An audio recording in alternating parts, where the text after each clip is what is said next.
Hey guys, tonight we're doing something a little different. Something that might just tickle your imagination and lull you into the most epic slumber of your life.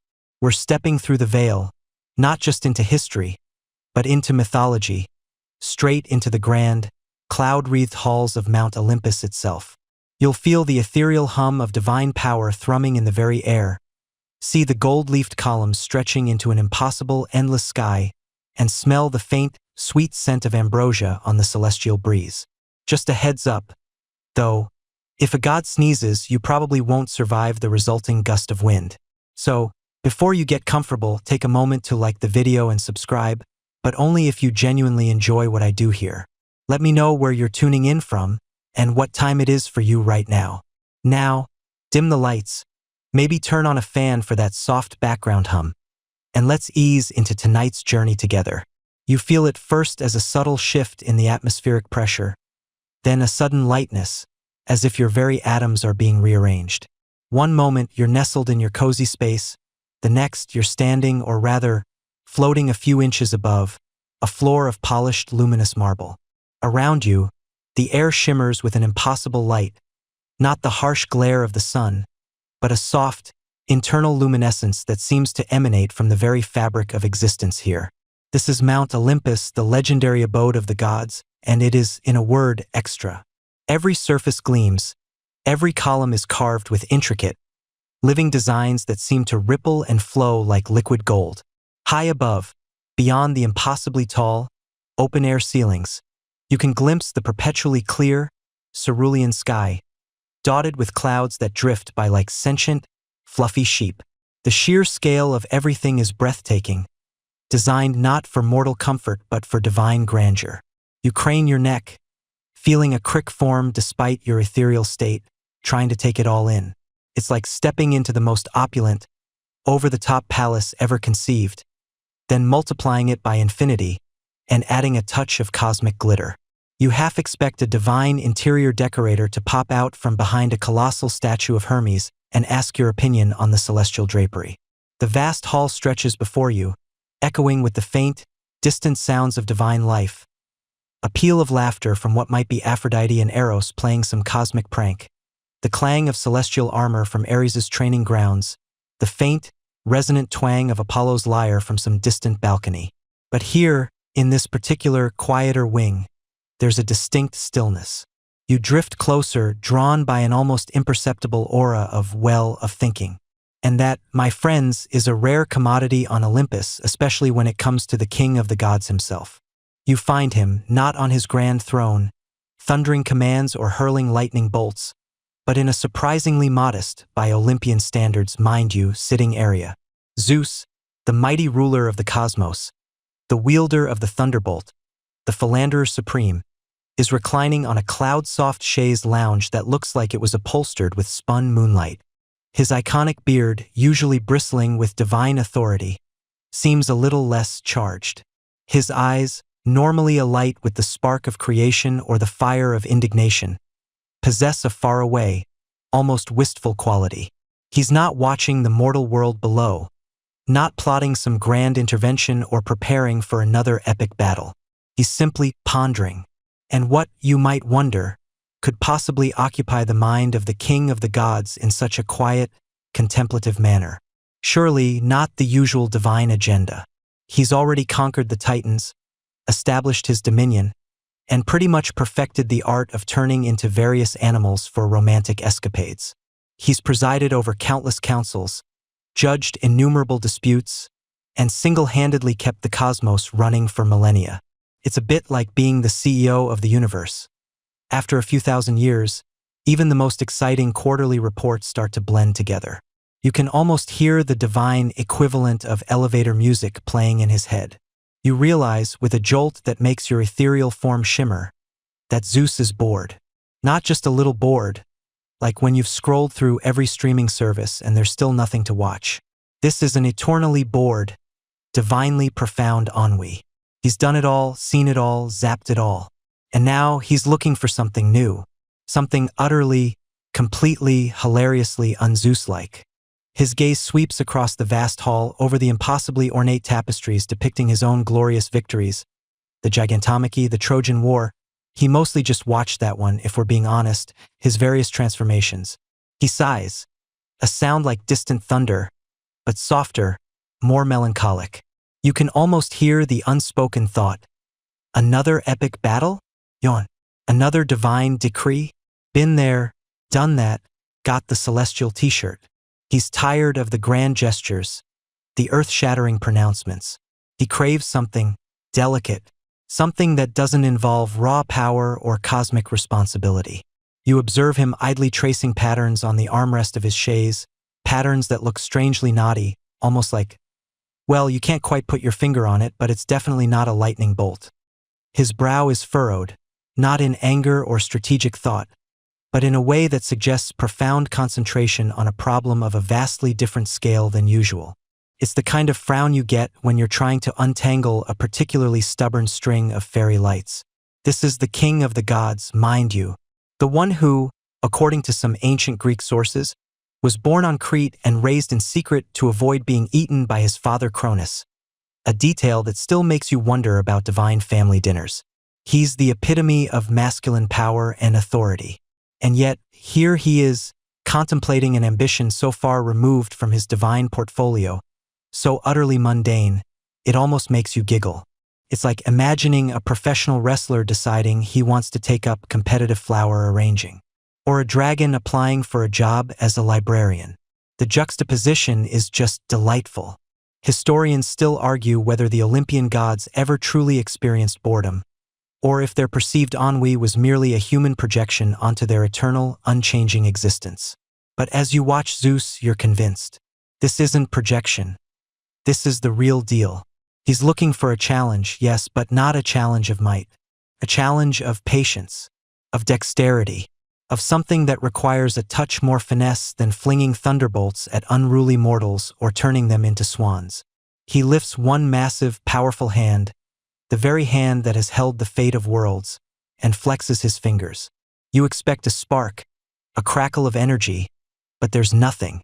He's examining his own digits, turning them over, as if seeing them for the first time, pondering their potential for something new, something intricate, something that might require a steady hand and a surprising amount of attention to detail. It's a completely novel, decidedly ungodlike endeavor, and you, the silent observer, are about to witness the very first, tentative stirrings of this peculiar divine ambition. The air crackles not with lightning, but with the quiet hum of a truly revolutionary idea taking root in the mind of the most powerful being in the cosmos. You linger in the vast, echoing expanse of the Olympian throne room, where the air, usually thick with the scent of ambrosia and the distant rumble of Zeus's pronouncements, now carries a faint, unexpected crispness. It's an unusual sensation, even for a realm of gods, a subtle reminder that even divine abodes aren't immune to the turning of the seasons, or perhaps, simply a momentary lapse in the celestial thermostat. You find yourself observing the opulent draperies, woven from threads of spun starlight, that billow ever so slightly with an imperceptible draft, almost as if Olympus itself were exhaling a soft, chilly sigh. The golden mosaics on the floor, depicting epic battles and heroic feats, seem to shimmer with a cooler light than usual, reflecting the muted glow of the eternal flame flickering in the hearth, a flame that, for all its divine warmth, seems to be struggling against an unseen coolness today. And then, into this subtly altered atmosphere, drifts Hera, queen of the gods, her movements as graceful and deliberate as the slow unfurling of a rose. She glides rather than walks, her silken chiton, the color of twilight skies, rustling with a whisper that barely disturbs the quiet. You notice, as she settles onto her ornate throne, a delicate shiver ripple through her shoulders, a movement so fleeting you might have missed it if you weren't paying such close attention. Her expression, usually a complex tapestry of regal poise and barely contained exasperation, especially where Zeus is concerned, bless her patient heart, now holds a hint of something more mundane, discomfort. She wraps her arms around herself, a gesture so human, so utterly relatable, that you almost forget for a moment that you're in the presence of a goddess who could, with a mere thought, command the very winds to warm her. "My dear," she murmurs, her voice a low, melodious hum that seems to vibrate through the very air. though it's directed more to the general ambience than to Zeus himself, who is, predictably, absorbed in polishing a thunderbolt, ostensibly for, well, you're not entirely sure. Perhaps it's a divine fidget spinner. It seems even the lofty heights of Olympus are not entirely immune to the biting chill of autumn. She pauses, her gaze drifting towards the distant, cloud-shrouded peaks visible through an immense archway, where wisps of mist cling like forgotten dreams. A new scarf, perhaps? She muses, almost to herself, her voice trailing off into a wistful sigh. Something warm, something cozy. It would be rather delightful, wouldn't it? It was a comment so utterly casual, so fleeting, that it barely registered as a ripple in the grand tapestry of divine conversation. A human might mention wanting a new sweater or a cup of tea on a chilly day, and it would pass into the ether, unnoticed. But you, with your heightened senses in this unique position, witness something extraordinary. You see it, clear as day, a spark igniting within Zeus, the mighty king of the gods, a flicker of an idea that, unbeknownst to Hera, would soon consume his every waking and perhaps even dreaming thought. Zeus, who moments before had been meticulously inspecting the polished surface of his thunderbolt, as if divining the secrets of the cosmos within its metallic sheen, freezes. His large, powerful hand, accustomed to wielding cosmic forces and smiting impudent mortals, stills. His eyes, usually alight with the fierce glow of divine authority or the mischievous twinkle of a philandering god, narrow ever so slightly, not in anger, but in a peculiar sort of contemplative focus. It's the kind of look you might see on a human trying to remember where they left their keys, but amplified by divine power, making it both intense and oddly comical. You watch as a slow, almost imperceptible shift occurs in his demeanor. The casual indifference he'd been projecting, the godlike aloofness that suggested he was above such petty concerns as drafts and chilly shoulders, begins to crack. For a brief, glorious moment, you almost hear the internal gears grinding in his colossal mind. A scarf? For Hera? Not a thunderbolt of solid gold, not a constellation named in her honor, not even a decree demanding perpetual warmth across Olympus, which, frankly, seems like a much more Zeus-like solution. No, a scarf. Something soft, something warm, something made. It was such an utterly un-Zeus-like thought that you almost snort with amusement, quickly stifling it lest you disturb the delicate balance of divine observation. You see the idea take root, nurtured by that casual, almost offhand remark from Hera. It's like watching a tiny seed sprout into a mighty oak in fast forward, except the seed is a domestic textile project and the oak is the king of the gods wrestling with yarn. Historians still debate whether ancient Greek gods truly felt physical discomfort like cold, or if their expressions of it were purely metaphorical, but witnessing this, you're pretty sure Hera was genuinely chilly. You ponder how many millennia of divine existence had passed without such a novel concept ever occurring to him. His usual approach to showing affection was, well, grander, more explosive. A new island, perhaps, or turning a rival into a laurel tree. Not, a knitted accessory.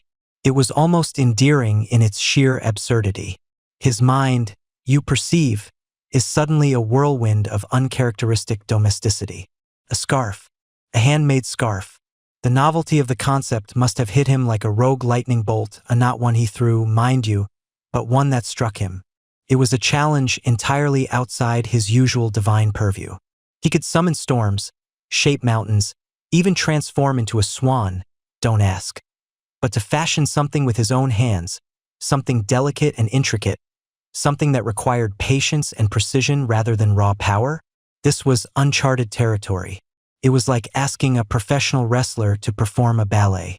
Or, perhaps more aptly, asking a god whose primary tools were cosmic might and a booming voice to engage in an activity that typically involves quiet contemplation and a pair of pointy sticks. You can practically feel the wheels turning in his head, a mixture of intrigue and a nascent, terrifying realization of the sheer difficulty of such an undertaking. He probably hadn't even considered the existence of knitting needles before this moment. His hands, designed for gripping the very fabric of the cosmos, for crushing titans and hurling bolts of pure energy, now seemed, in his sudden internal musing, utterly unsuited for the delicate dance of yarn and needle. It was a delicious irony, a truly peak Olympus moment, watching the most powerful being in the universe grapple with the concept of a pearl stitch. You can imagine the internal monologue. So, I command the heavens, I father heroes, I maintain cosmic order. But can I make a simple loop with string? Oh, the spark, once ignited, quickly began to fan into a small, secret flame of determination. He wanted to do this. For Hera. Not because she demanded it, not because it was expected, but because he wanted to. It was a rare, genuine impulse, untainted by political maneuvering or divine ego. And precisely because it was such an unusual, almost humble ambition for the king of the gods, you sense an immediate, overwhelming need for secrecy. The very thought of his brothers, Poseidon or Hades, discovering his newfound interest in domestic crafts would surely lead to an eternity of ridicule. Can you imagine Dionysus, god of wine and revelry, finding out? The jokes would be endless, probably involving knitting needles made of grapevines and scarves woven with hangover cures. The shame, the absolute, unmitigated divine shame, it was a fate worse than Tartarus itself. So, as Hera continued to gaze out at the distant, misty peaks, perhaps already mentally designing her ideal, imaginary scarf, Zeus, with a masterstroke of divine nonchalance, slowly, deliberately, resumed polishing his thunderbolt. His expression returned to its usual regal inscrutability, his eyes once more reflecting the stern authority of the cosmos. But you, the silent observer, knew better. You had seen the spark. You had witnessed the birth of a truly peculiar, entirely secret, and wonderfully ungodlike ambition. He might look calm, but beneath that thunderous exterior, the wheels of a very different kind of divine plan were already spinning. The earliest physical evidence of knitting, you recall, hails from Egypt, dating back to the 11th century CE, long after Zeus's heyday. He was truly ahead of his time, in the most unexpected way possible. You watch, a silent, unseen observer, as a peculiar shift comes over the usually boisterous king of Olympus. The spark you witnessed in Zeus's eyes, ignited by Hera's casual wish for a scarf, now morphs into something more akin to a simmering, secret ambition. It's an ambition so utterly un-Zeus-like, so profoundly domestic, that you can almost feel the cosmic scales of the universe wobbling slightly in disbelief. This isn't about conquering titans or seducing nymphs. This is about yarn and needles and the terrifying prospect of a dropped stitch. The immediate aftermath of Hera's comment sees Zeus in a state of unprecedented internal conflict. You observe him pacing the grand marble halls of his palace, his usual thunderous stride replaced by a more hesitant, almost furtive shuffle. His brows, usually furrowed in divine contemplation or righteous anger, are now pinched in a new kind of bewilderment. How does one, a god of lightning and the sky, even begin to approach the arcane art of knitting? He's used to willing things into existence, to commanding elements, to having his desires manifest instantly. The concept of a slow, meticulous, manual process is utterly foreign, almost an affront to his divine efficiency. You see him try, in his own unique God-King way, to bypass the learning curve. He sits on his throne, a thoughtful frown on his face, and you perceive a faint shimmer around his hands. He's attempting to divine the knowledge of knitting, to simply absorb it through sheer force of will, like downloading a skill direct into his divine consciousness. But the universe, it seems, has a sense of humor. The knowledge of a simple knit stitch, of a pearl, of casting on, remains stubbornly elusive. It's as if the very essence of knitting, its humble, tactile nature, resists the grandiosity of divine imposition. You almost hear a faint, ethereal thwack as his mental attempts bounce off the invisible barrier of practical craft. It's a bit like trying to learn to play the harp by just staring at it really, really hard. Doesn't quite work that way, does it? The real issue, however, isn't just the difficulty of the task. It's the sheer, unadulterated terror of discovery. You feel the radiating waves of anxiety from him. Zeus, the mighty, the revered, the eternally dignified, mostly, contemplating a hobby typically associated with quiet contemplation and, well, grandmothers. The ridicule, oh, the glorious, unbearable ridicule that would rain down upon him from the rest of the Olympian pantheon. You can practically hear the imagined taunts echoing through the hallowed halls of his mind. Ares, the god of war, would undoubtedly bellow with laughter, mocking Zeus's newfound softness, perhaps challenging him to a knitting duel instead of a wrestling match. "Oh, mighty Zeus," you imagine Ares sneering. "Are you crafting a new battle axe? Or merely a cozy for your thunderbolt?" Even Apollo, usually so composed, would likely offer a condescending critique of his artistic expression, probably suggesting that true divine creativity lay in epic poetry or sun-drenched sculpture, not in fiddling with yarn. And Hermes, oh Hermes, the fastest messenger, the wittiest trickster, the ultimate gossip columnist of Olympus. You envision him already sketching caricatures of Zeus, needles flailing, yarn tangled around his beard, circulating them amongst the nymphs and minor deities. The very thought sends a shudder through Zeus's divine form, making the air around him crackle with suppressed panic. So the secret quest truly begins. Zeus, who usually makes his presence known with a clap of thunder or a flash of lightning, now moves with uncharacteristic stealth.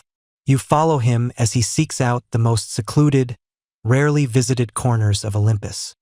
He tries a forgotten grotto, deep within the sacred mountain, where only the ancient, moss-covered stones bear witness to his furtive movements. But the grotto is damp, the light too dim, and the occasional drip of water echoes too loudly, threatening to betray his presence. Next, you observe him attempting to commandeer a rarely used celestial cloud bank, usually reserved for the most private contemplation of the fates. He tries to make it opaque, to block out any prying eyes, but even his immense power struggles to completely obscure the telltale glow of his divine presence. Besides, the cloud is a bit too ephemeral. The yarn keeps slipping, and he nearly loses a phantom knitting needle into the void. It's just not practical. Finally, after much trial and error, you watch him settle on a truly ingenious, if slightly dusty, solution. There's a labyrinthine section of the Olympian palace, a forgotten wing filled with ancient, discarded relics and long-unused chambers. It's where old prophecies go to gather dust, where minor gods banished from memory might have once stored their forgotten trinkets. You see him find a specific chamber, tucked away behind a tapestry depicting a particularly dull mythological battle. It's a room filled with dusty pedestals, forgotten scrolls, and the faint scent of ozone and neglect. Here, he believes he will be truly safe from prying eyes. No one ever comes here, not even Hermes, unless he's looking for a particularly obscure historical fact.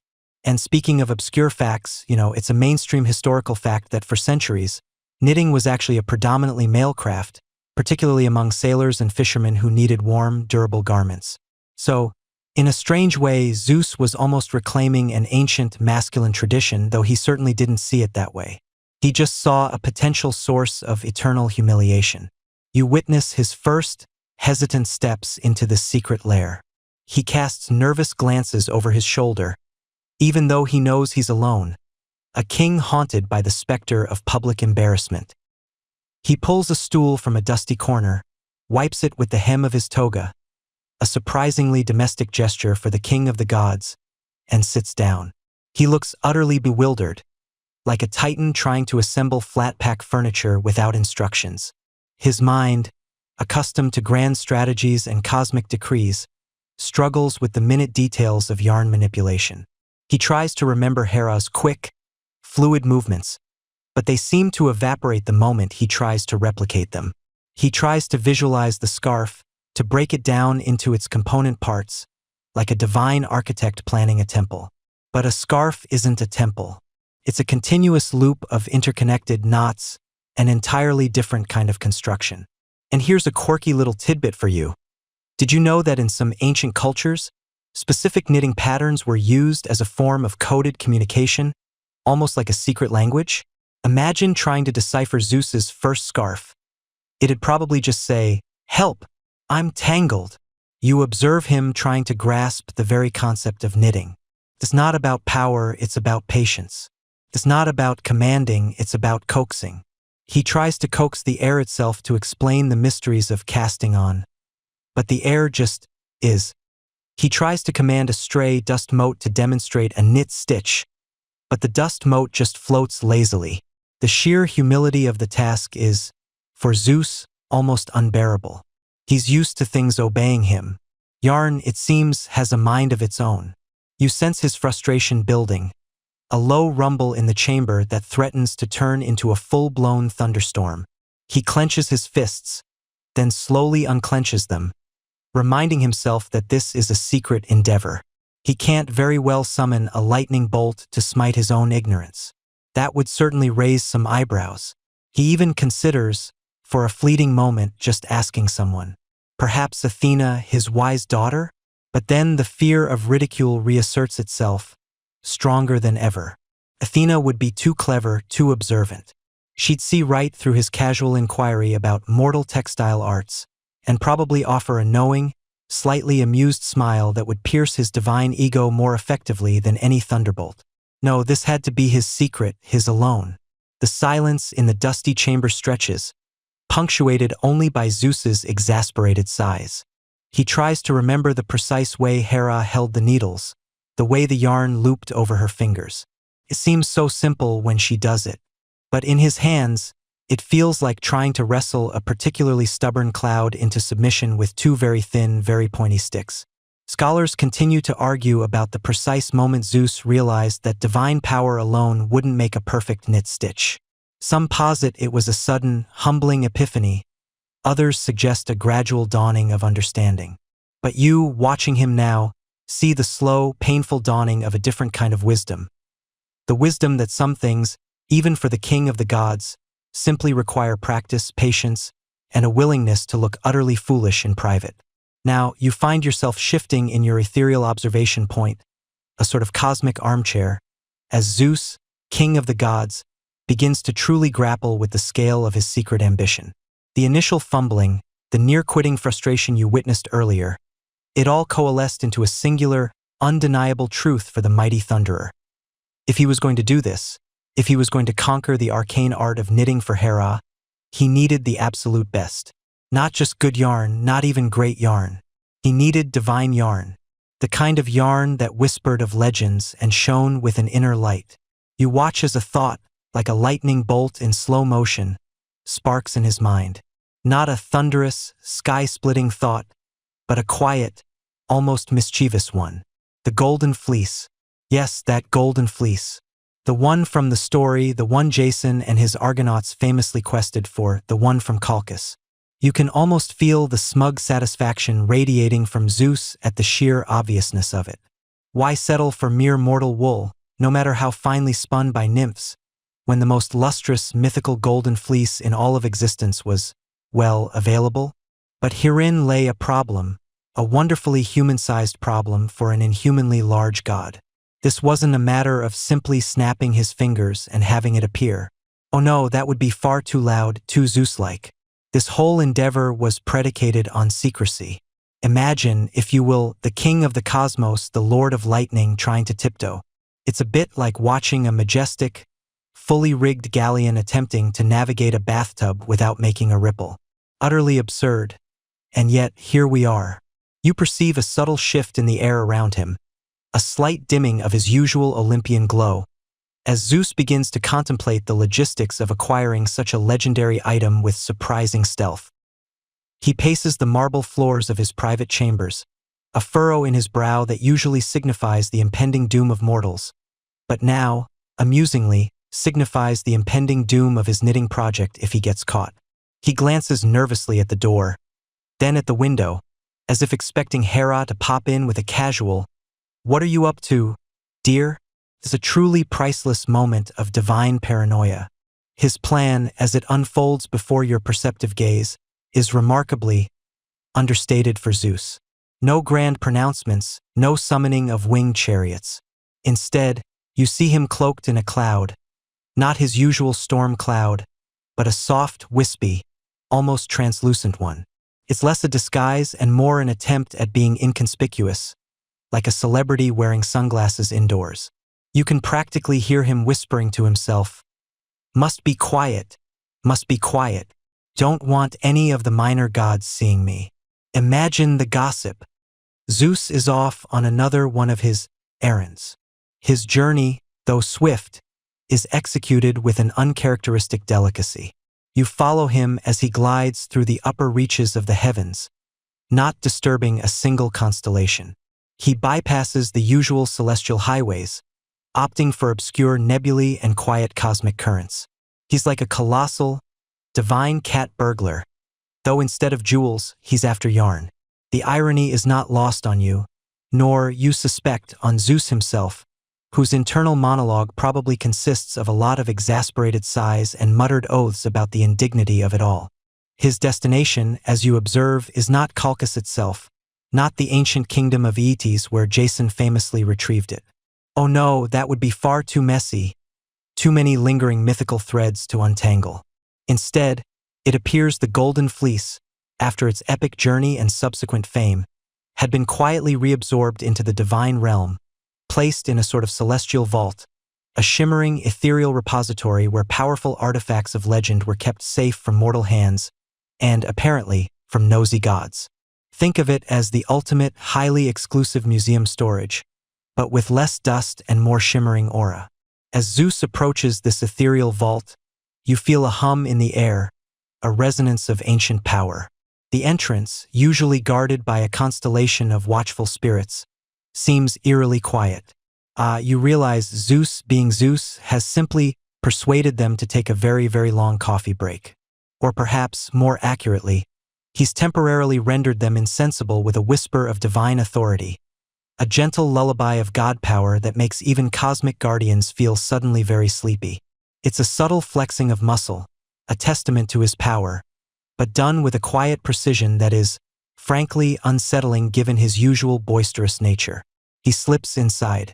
The vault is not a dark, dusty place, but a cavern of pure light, where artifacts pulse with their own histories. And there, suspended in the very center, is it, the Golden Fleece. You behold it now in all its mythical glory. It doesn't just glow, it radiates. The light isn't harsh or blinding, but soft, warm, like condensed sunrise.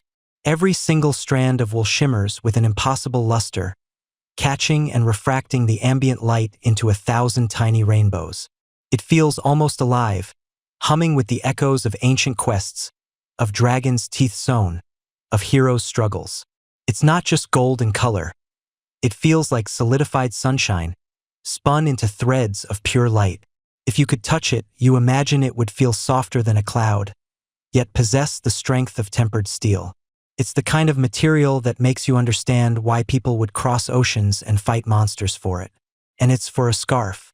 For Hera, the sheer domesticity of its intended purpose, juxtaposed with its legendary origin, is a delightful absurdity. Zeus reaches out, not with a grab, but with a reverence that surprises you. His large, powerful hands, usually so accustomed to wielding thunderbolts or shaping mountains, now approach the fleece with the delicate touch of a master jeweler. You see him gently, carefully, begin to shear off a portion. Not the entire fleece, mind you. Even Zeus wouldn't be that audacious, not when he's trying to be discreet. He takes just enough for a scarf, a generous, luxurious amount, but not so much as to leave a gaping hole in the legendary artifact. It's like taking a single, perfect rose from a vast garden. As he gathers the shimmering strands, you notice a peculiar detail. The fleece, as it separates from the main body, doesn't lose its light. Each individual strand he holds continues to glow with that inner warmth, hinting at its divine origin. It's incredibly fine, so fine that you wonder how any mortal needle could ever hope to catch it. You can almost hear Zeus thinking, well, that looks like fun to work with. A true testament to his newfound commitment, or perhaps, a sign of his utter obliviousness to the practicalities of knitting. One mainstream historical fact that comes to mind as you watch this divine appropriation is that the myth of the Golden Fleece itself is deeply intertwined with ancient navigation and trade routes, particularly those leading to the Black Sea region. Some historians still debate whether the myth was purely allegorical or if it had roots in real-world practices, perhaps relating to the use of sheepskins to collect gold dust from rivers, a practice known to have occurred in ancient Colchis. It's fascinating how even the most fantastical myths can have a tiny kernel of practical human ingenuity at their core. A quirky or fringe tidbit you recall is that natural wool, even without divine intervention, possesses incredible properties. It's naturally moisture-wicking, temperature-regulating, and even flame-resistant to a degree. Imagine what divine wool could do. Perhaps the scarf won't just keep Hera warm. It might subtly influence the weather patterns of entire continents, or grant her minor foresight. Or maybe, just maybe, it will simply be the world's most luxurious, slightly lopsided, hand-knitted scarf. With his precious, glowing bounty carefully gathered, Zeus turns to leave the vault. His movements are still hushed, still unnaturally quiet for him. He recloaks himself in his wispy cloud, making his exit as silently as he arrived. You watch him glide back across the heavens, the golden fleece bundled carefully in his arms, radiating a soft, golden light that even the most oblivious of gods might mistake for an unusually bright nebula. He's practically holding his breath, lest a stray thunderclap escape him and betray his secret mission. You observe him as he finally, safely, returns to his private chambers on Olympus. He closes the door with an exaggerated, almost comical, quiet click. He then unwraps the fleece, laying it out on a large, polished table. The room instantly fills with a soft, warm glow, like 1,000 fireflies caught in spun sunlight. He gazes at it, a look of profound satisfaction mixed with a touch of apprehension on his face. This, he realizes, is the perfect material. Now all he has to do is turn it into a scarf. The real challenge, he knows, has only just begun. The yarn is acquired. The stage is set. Let the divine fumbling truly commence. You glide, a silent observer, through the less traveled corridors of Olympus, following the faint, almost imperceptible hum of divine frustration. Zeus, the mighty king of the gods, has chosen a secluded, seldom visited antechamber, tucked away behind a sprawling tapestry depicting the gigantomachy, a rather ironic choice, considering the delicate, decidedly ungiant-like task he's about to undertake. The chamber is dim, lit only by a single, self-illuminating crystal that casts a soft, warm glow, revealing dust motes dancing in the still air. It smells faintly of ozone and ancient marble, a surprising contrast to the task at hand. You settle in, unnoticed, ready to witness the spectacle. Zeus sits, not on a throne, but on a simple, surprisingly uncomfortable-looking stone bench, hunched over his illicit materials. Before him, the golden fleece, shimmering with an almost liquid light, is piled in a surprisingly orderly mound. Beside it lie the 2 knitting needles, perhaps crafted from polished celestial bronze, glinting like miniature scepters. They seem utterly alien in his colossal hands, which are more accustomed to gripping thunderbolts or wrestling titans than manipulating delicate loops of yarn. You watch as he picks up one of the needles, turning it over in his hand with a puzzled frown. He pokes at the yarn with it, as if expecting it to spontaneously arrange itself into a scarf. Right? You can almost hear him mutter, a low rumble that barely registers. Knitting. How hard can it be? Hera does it with such ease. He attempts to hold the needle with the same powerful, commanding grip he uses for his lightning bolts, which, as you might imagine, is entirely counterproductive for something requiring a gentle touch. It's like watching a blacksmith try to perform microsurgery with his hammer.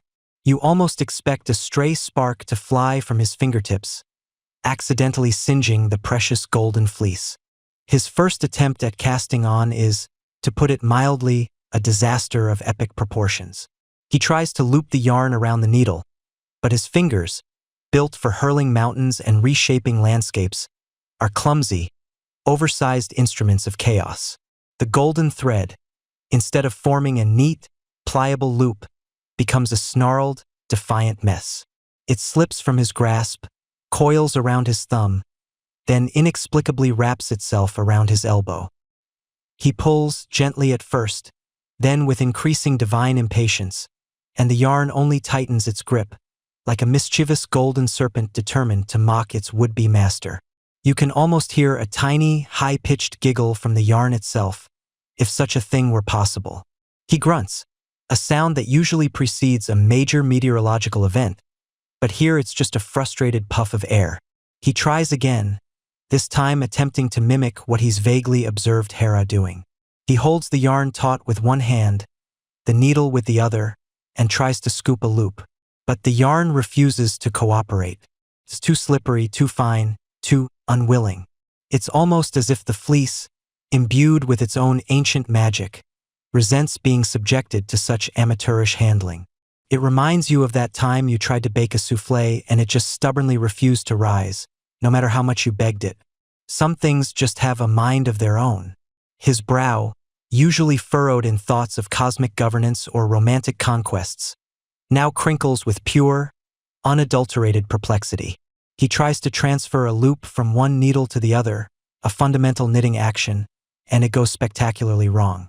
The loop unravels, the yarn twists into a Gordian knot of golden threads, and one of the needles clatters to the marble floor with a sound that, to Zeus, probably feels as loud as a thunderclap. He stares at the fallen needle, then at the tangled yarn, as if they have personally betrayed him. The very air around him seems to thicken with suppressed divine irritation, like a low-pressure system settling over Mount Olympus. You notice a peculiar detail. One of the needles has a tiny, almost invisible chip near its tip, perhaps a relic of a previous, equally disastrous attempt. Historians still argue whether knitting originated in the Middle East or was an independent invention in different cultures, but you're pretty sure none of those early knitters ever had to contend with the raw power of a frustrated god. The general consensus, however, is that ancient knitting was often a male-dominated craft, used for practical items like socks and hats. So, in a strange way, Zeus is actually embracing a historical precedent, albeit with far less grace. He picks up the fallen needle, a muscle twitching in his jaw. He looks at the yarn, now resembling a chaotic, shimmering bird's nest. He tries to untangle it, but his powerful fingers, designed for wielding immense forces, only make it worse. Every pull, every tug, tightens the knots, creating new ones in the process. It's an impossible tangle, a visual metaphor for his current mental state. He lets out a low growl, a sound that would typically send mortals fleeing in terror, but here, in this quiet chamber, it's merely the sound of a very big, very powerful being grappling with something utterly beyond his immediate comprehension. It's hilariously pitiful if you're being honest. You might even crack a small, sleepy smile.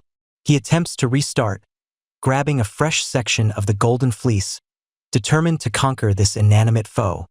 He tries to cast on again, following some vague memory of Hera's nimble movements. He wraps the yarn around his finger, then the needle, then it slips, again and again. The golden yarn, lustrous and divine as it is, seems to possess an almost sentient slipperiness, refusing to be tamed by his ham-fisted efforts. It's like trying to catch a greased lightning bolt with a pair of chopsticks. You observe him trying a different approach, perhaps one he's seen in a dream or a brief, fleeting vision.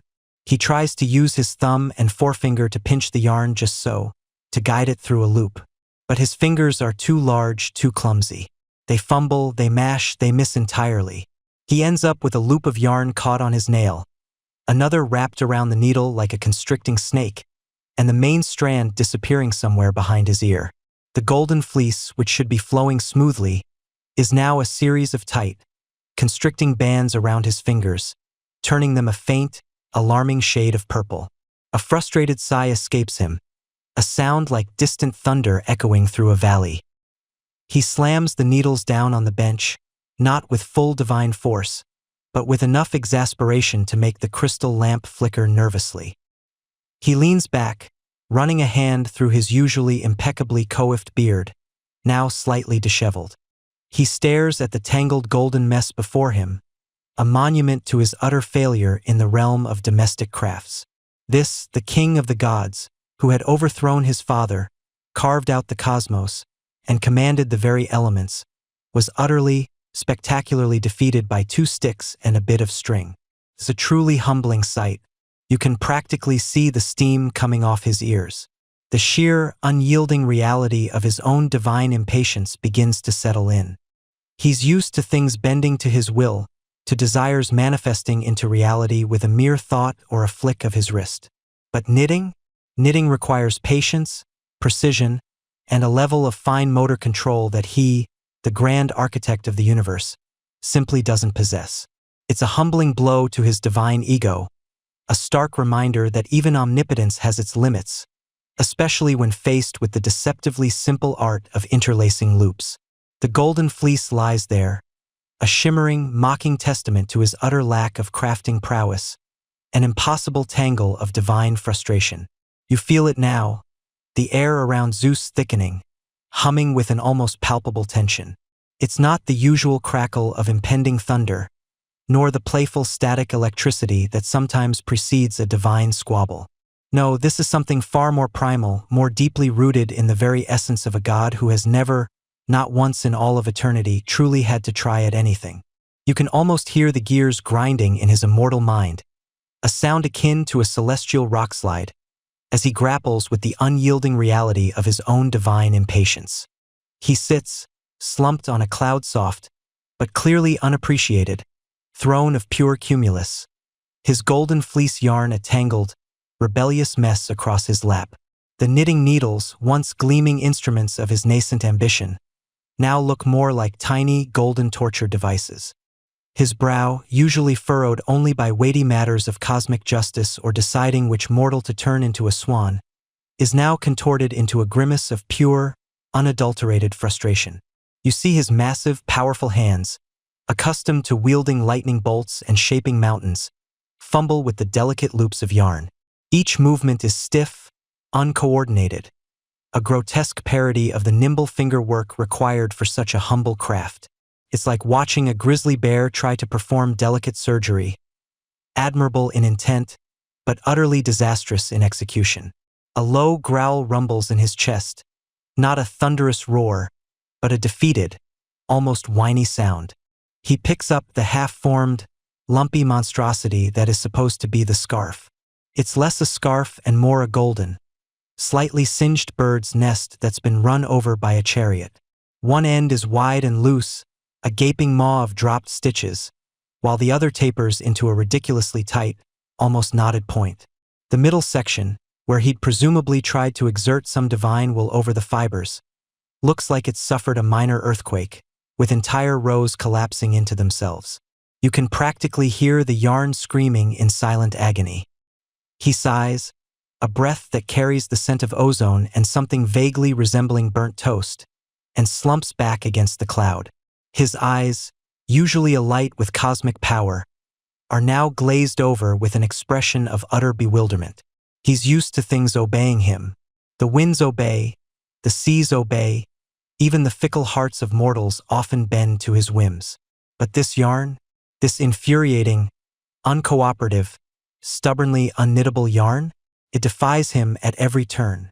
It's a rebellion of fibers, a tiny, golden revolution happening right there in his divine lap. You can sense the precise moment the thought crosses his mind. Why bother? Why endure this ignominy, this baffling struggle, when he could simply snap his fingers and have 1,000 perfectly knitted scarves appear before Hera? He could commission Hephaestus to forge one out of pure starlight, or ask the muses to weave one from the very fabric of dreams.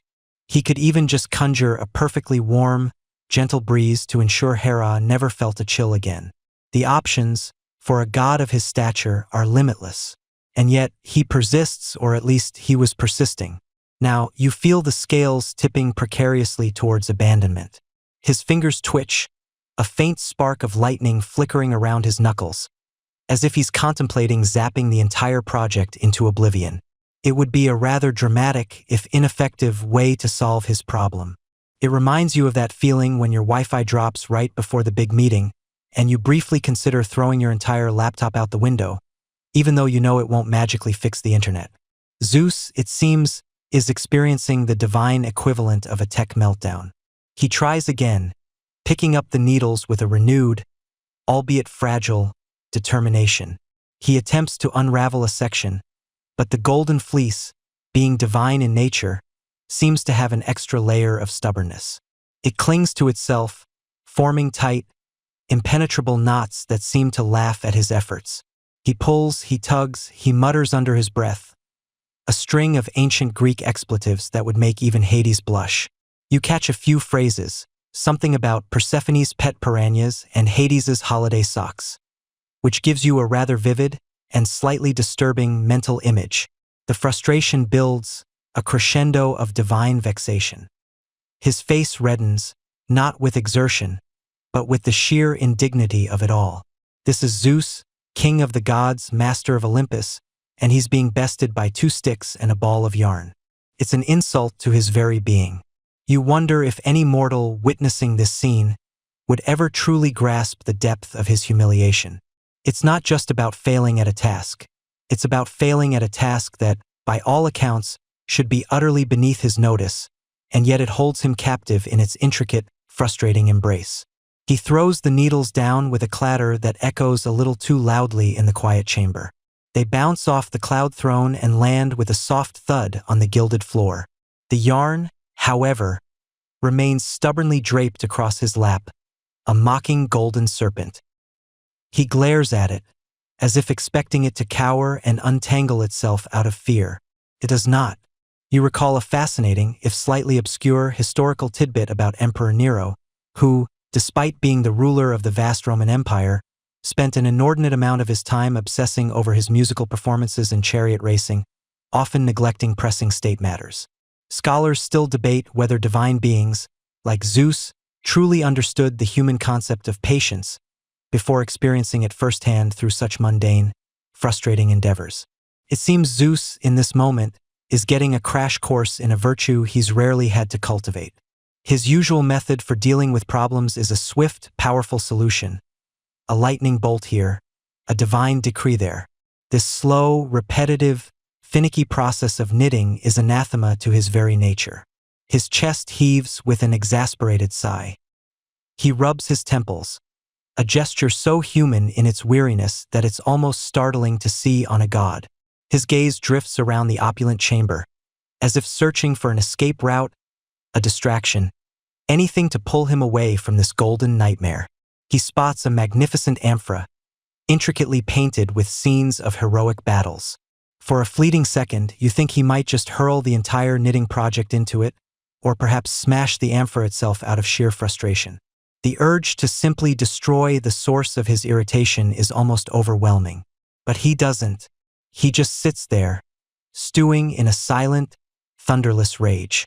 The glorious golden fleece, meant to be a symbol of his affection, now feels like a heavy, impossible burden. He closes his eyes, trying to clear his mind, but all he can see are endless loops and dropped stitches, a chaotic tapestry of his own inadequacy. The very idea of continuing seems utterly futile. He's on the very precipice of giving up, of admitting defeat to a pair of needles and a ball of yarn. The tension in the air is so thick you could cut it with a celestial butter knife. This is the moment, you realize, where the king of the gods faces his greatest, most unexpected challenge, the unyielding reality of his own divine impatience. You hover, a silent, almost invisible observer, as the air around Zeus thickens with a palpable frustration. It's not the thunderous rage that usually heralds a particularly bad Tuesday for mortals, but a quieter, more insistent gnawing. His brow, usually furrowed with the weight of cosmic decisions or the strategic planning of his next romantic escapade, is now creased with the sheer, unadulterated bewilderment of a god attempting to conquer 2 sticks and a loop of thread. He's still wrestling with the golden yarn, which, despite its divine origins, seems to possess a mind of its own, coiling and tangling with a mischievous glee that would make even the most seasoned knitter throw their needles across the room. You can almost hear the tiny, exasperated sighs escaping his lips, a sound usually reserved for when Hades complains about the lack of decent coffee in the underworld. The workshop, if you can even call it that, more like a corner of a lesser-used antechamber, hastily cleared of a few discarded thunderbolts and a particularly dusty cyclope-sized board game, is quiet save for the rhythmic yet utterly unproductive clink-clack of golden needles. Zeus grumbles, a low rumble that vibrates through the very marble floor beneath your ethereal feet. He tries again, his massive fingers, accustomed to wielding lightning bolts and shaping mountains, now attempting the delicate dance of a knit stitch. It's like watching a grizzly bear attempt origami. You find yourself wincing on his behalf as he jabs at the yarn, missing the loop entirely, then catching it with a grunt, only to pull it so tight the entire nascent fabric, if you can even dignify that knot with the term fabric, threatens to unravel into a single glorious golden string. He throws the needles down with a definitive thunk, the sound echoing a touch too loudly in the otherwise still chamber. You brace yourself for the inevitable divine tantrum, perhaps a stray bolt of lightning aimed at a particularly stubborn knot. But it doesn't come. Instead, Zeus simply leans back, his chest heaving with a sigh that could stir a gentle breeze across the Aegean. He stares at the tangled mess, a look of profound defeat on his face. It's a rare sight, this vulnerability, and it makes you almost feel a pang of sympathy. Almost. After all, this is the guy who once turned a woman into a cow just because he was feeling a bit peckish. And then you perceive it. It's not a sudden flash of light, nor a booming voice from the heavens, though, ironically, they're already in the heavens.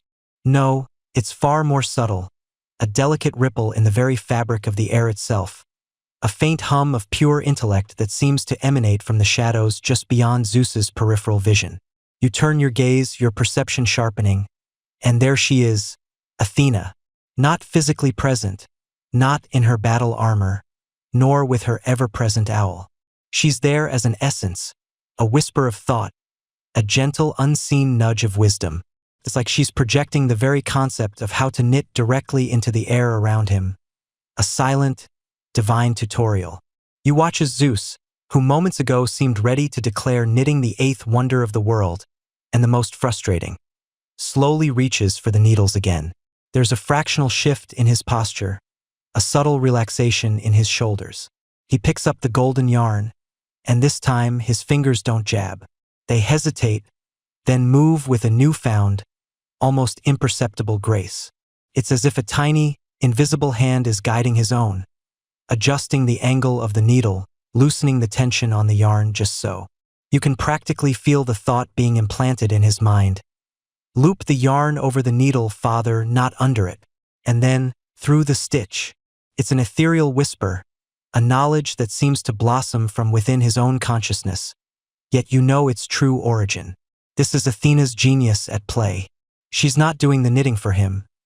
Oh no, that would defeat the whole purpose and likely wound Zeus's ego beyond repair.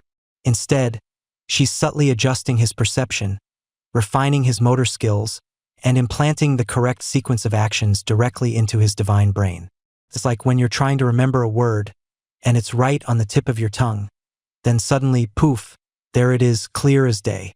Only, in Zeus's case, the poof is a daughter who happens to be the goddess of wisdom and strategic warfare, subtly intervening in his domestic woes. It's a bit like a highly advanced, super stealthy telepathic YouTube tutorial, complete with invisible annotations. You observe as Zeus's large thumb and forefinger, previously resembling clumsy, oversized sausages attempting to thread a needle, now move with a surprising, almost fluid precision. He loops the yarn, slides the needle through, and pulls. And there it is, a single, perfectly formed knit stitch. It's not a grand, earth-shattering moment, but in the context of Zeus's previous attempts, it's nothing short of miraculous. He blinks, looks at the stitch, then back at the yarn, a flicker of surprise, then a dawning sense of accomplishment spreading across his face. He doesn't look up, doesn't acknowledge any outside help. He simply believes he's had a sudden, brilliant epiphany. Aha! You can almost hear him exclaim, if he were the type to talk to himself while knitting, which, given his current state of focus, he very well might be. This kind of subtle, unacknowledged assistance, you muse, is Athena's forte. She's not one for grand, flashy gestures when a quiet, strategic nudge will suffice. It's a bit like the historical debate surrounding the influence of certain advisors in ancient courts. Historians still argue whether some seemingly minor figures truly shaped major decisions, or if their wisdom was merely a convenient narrative device for powerful rulers. Here, Athena is the ultimate silent partner, ensuring her father's domestic tranquility and Hera's future comfort, without taking any credit. It's a level of selflessness that's almost un-Olympian. Perhaps she just found the whole spectacle of Zeus attempting to knit too amusing to let it fail entirely. Or maybe she just genuinely wanted to see him succeed at something other than, say, turning into a swan. The air continues to hum with that low frequency of wisdom. You watch as Zeus, now emboldened by his single successful stitch, attempts another. This time it's not as perfect, a little loose, a bit wonky. His brow furrows again, but not with frustration, but with concentration. And then that subtle nudge from Athena again, a slight adjustment to the invisible tension in the air, a gentle correction to his grip, a silent suggestion to pull the yarn just so. And voila, the next stitch is better. It's a slow dance, this learning. A divine father and his wise daughter engaged in an unspoken, unacknowledged collaboration. It reminds you of a quirky historical tidbit. Did you know that in ancient Egypt, even high-ranking officials and pharaohs were depicted engaging in crafts, sometimes even weaving? While it wasn't knitting as we know it, the idea of rulers engaging in such mundane tasks wasn't entirely unheard of. Though one imagines they probably had a small army of unseen gods of craftsmanship to help them avoid tangles. Or, actual human assistants. This whole Zeus knitting saga is certainly a more hands-on approach for a deity. It's a testament to the fact that even gods, in their pursuit of new hobbies, can find themselves in hilariously relatable predicaments.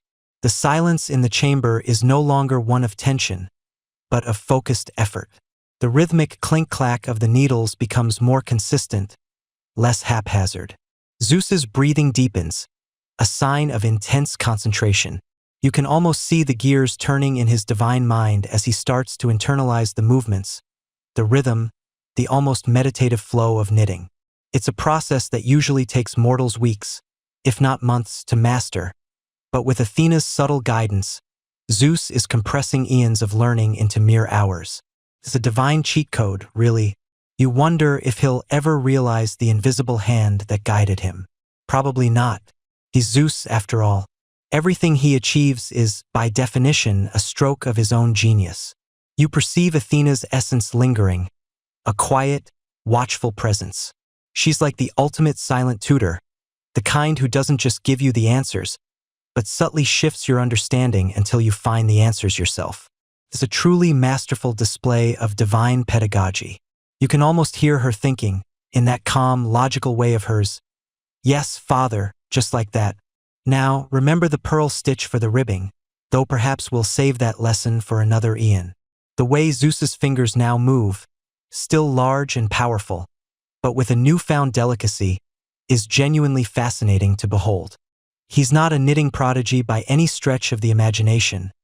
The emerging fabric is still far from perfect, but he's no longer a divine disaster.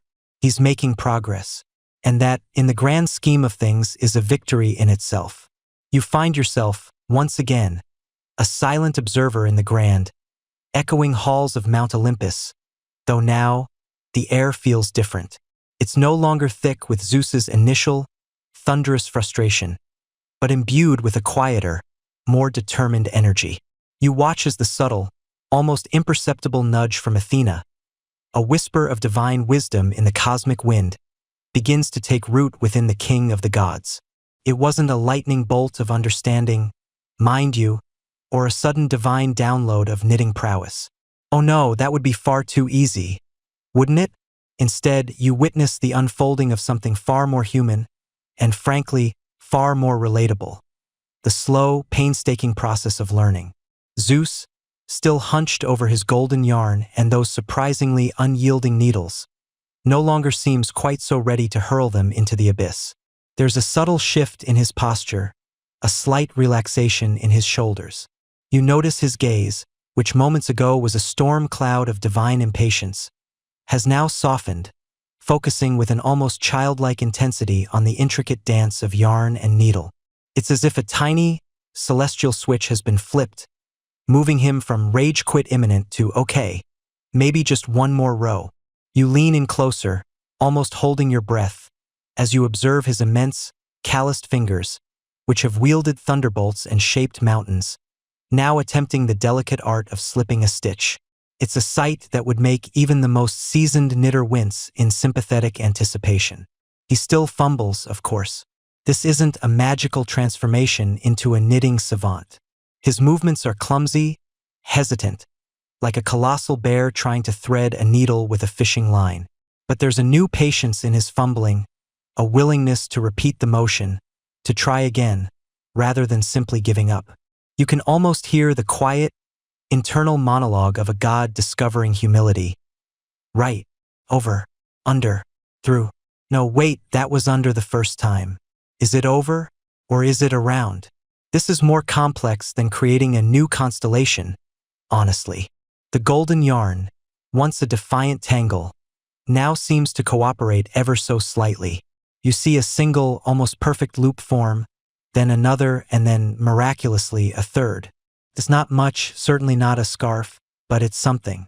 It's a tiny, golden victory, and you can almost feel the ripple of satisfaction emanating from Zeus, a quiet hum of accomplishment that momentarily eclipses the usual Olympian fanfare. It's the kind of satisfaction you get from finally untangling that stubborn knot in your headphones, but on a divine scale.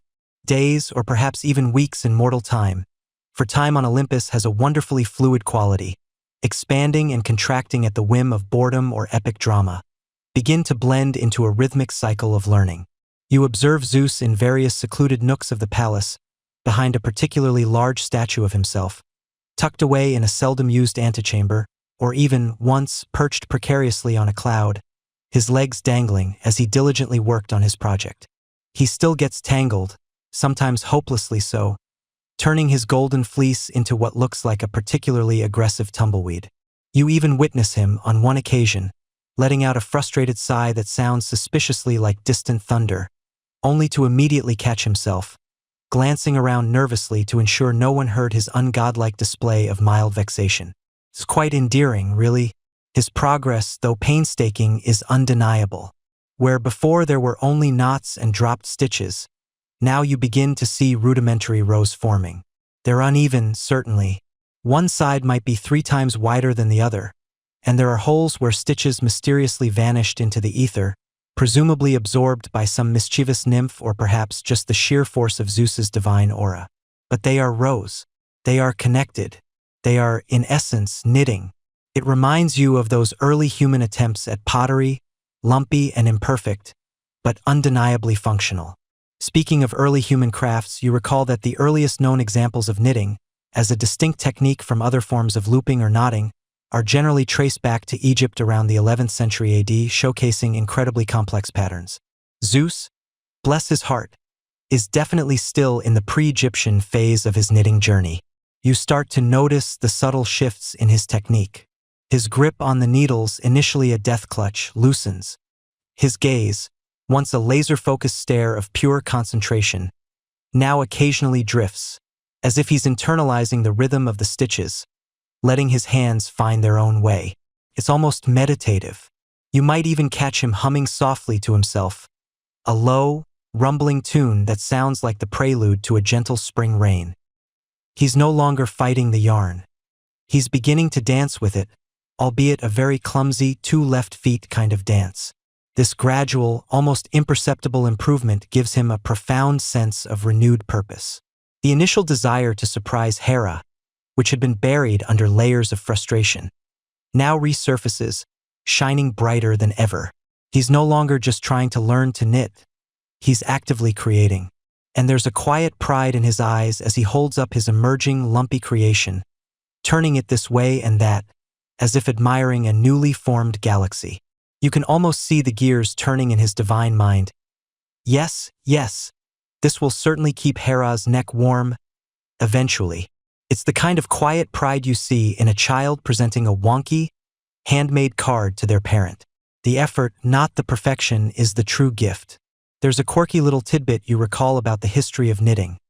For centuries, knitting was primarily a male-dominated profession, with guilds of master knitters, often exclusively men, creating highly skilled garments. Imagine Zeus, king of the gods, trying to gain entry into one of those ancient guilds with his current, rather rustic golden creation.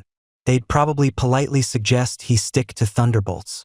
And yet, here he is, embodying the very essence of perseverance, pushing through the awkwardness and the inevitable mistakes. You witness moments where a stitch unravels, and his face momentarily clouds over, the old frustration threatening to return. But instead of giving in, he takes a deep, divine breath, carefully reinserts the needle, and painstakingly reknits the lost loop. It's a testament to his newfound resolve, a quiet battle against his own innate impatience. You even see him, on one occasion, trying to use a tiny, controlled lightning bolt to fuse a dropped stitch back into place, only to scorch the yarn slightly. He quickly extinguishes the smolder with a puff of air, looking around with wide eyes, as if to say, "Don't tell anyone I tried that." It's a reminder that even gods need to learn the hard way sometimes. Scholars continue to debate whether this particular phase of intense, focused effort was a true shift in Zeus's divine temperament, or merely a temporary anomaly brought on by the unique challenge of yarn. But you, watching him, can see the genuine transformation. He's no longer just the impulsive, powerful ruler. He's a student, a creator, a man or god, with a mission. The rhythmic clicking of the needles, once a cacophony of frustration, now sounds like a gentle, persistent heartbeat, a steady drumbeat of progress.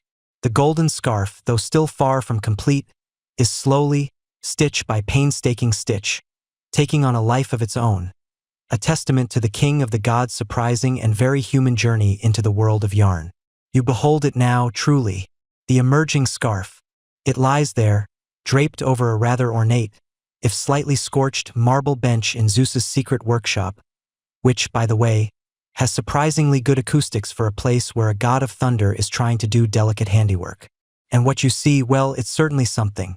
It's a creation that screams, no, thunder's divine effort, much louder than it whispers, masterful craftsmanship. Imagine, if you will, a golden serpent that's had a really, really bad day. It coils and twists, not with elegant serpentine grace, but with the chaotic abandon of a toddler's first attempt at Play-Doh. The lustrous golden fleece, once so uniformly perfect, now presents a topography of bumps and hollows, peaks and valleys. Some sections are so tightly bound, they feel like they've been compressed by a celestial blacksmith's hammer. Perhaps Zeus did consider that, in a moment of exasperation. Other parts, however, are so loose and airy, you could almost stick your hand right through them, like a particularly enthusiastic but ultimately misguided cloud. It's less a scarf and more a knitted Rorschach test, where every lump and every stretch tells a story of frustration, perseverance, and possibly a few muttered curses in ancient Greek that would make even Hades blush. You lean closer, careful not to disturb the delicate or perhaps not so delicate ecosystem of this nascent garment. The texture is varied. One moment, your fingers brush against a section that feels almost like a well-worn, slightly matted sheepskin rug, thick and dense. The next, you encounter a patch so thin, it's practically translucent, a gossamer-thin membrane of gold that looks as if it might unravel with a single strong breath. It's like Zeus was experimenting with different knitting gauges, a technical term for stitch density, for those of you who might be considering your own foray into fiber arts, but without any intention or understanding of doing so. He was just knitting, or trying to. The color, too, is inconsistent. While primarily the radiant gold of the original fleece, certain areas seem to have absorbed more light, shining with an almost blinding intensity, as if Zeus had accidentally zapped them with a tiny, contained lightning bolt. Other parts appear duller, almost tarnished, perhaps from the sheer amount of divine sweat and tears, metaphorical, of course. Zeus doesn't actually cry, that went into their creation. It's a mosaic of gold, reflecting the tumultuous journey of its maker. And the edges, oh, the edges are a sight to behold. They don't run straight and parallel, as a well-behaved scarf's edges should. No, these undulate like a seismic graph during a particularly active earthquake. One side might suddenly balloon out, creating a sort of golden protuberance, before abruptly cinching back in, as if Zeus suddenly remembered the concept of a straight line, only to forget it again moments later. It's asymmetrical, unpredictable, and frankly, a little bit terrifying in its sheer defiance of conventional scarf geometry.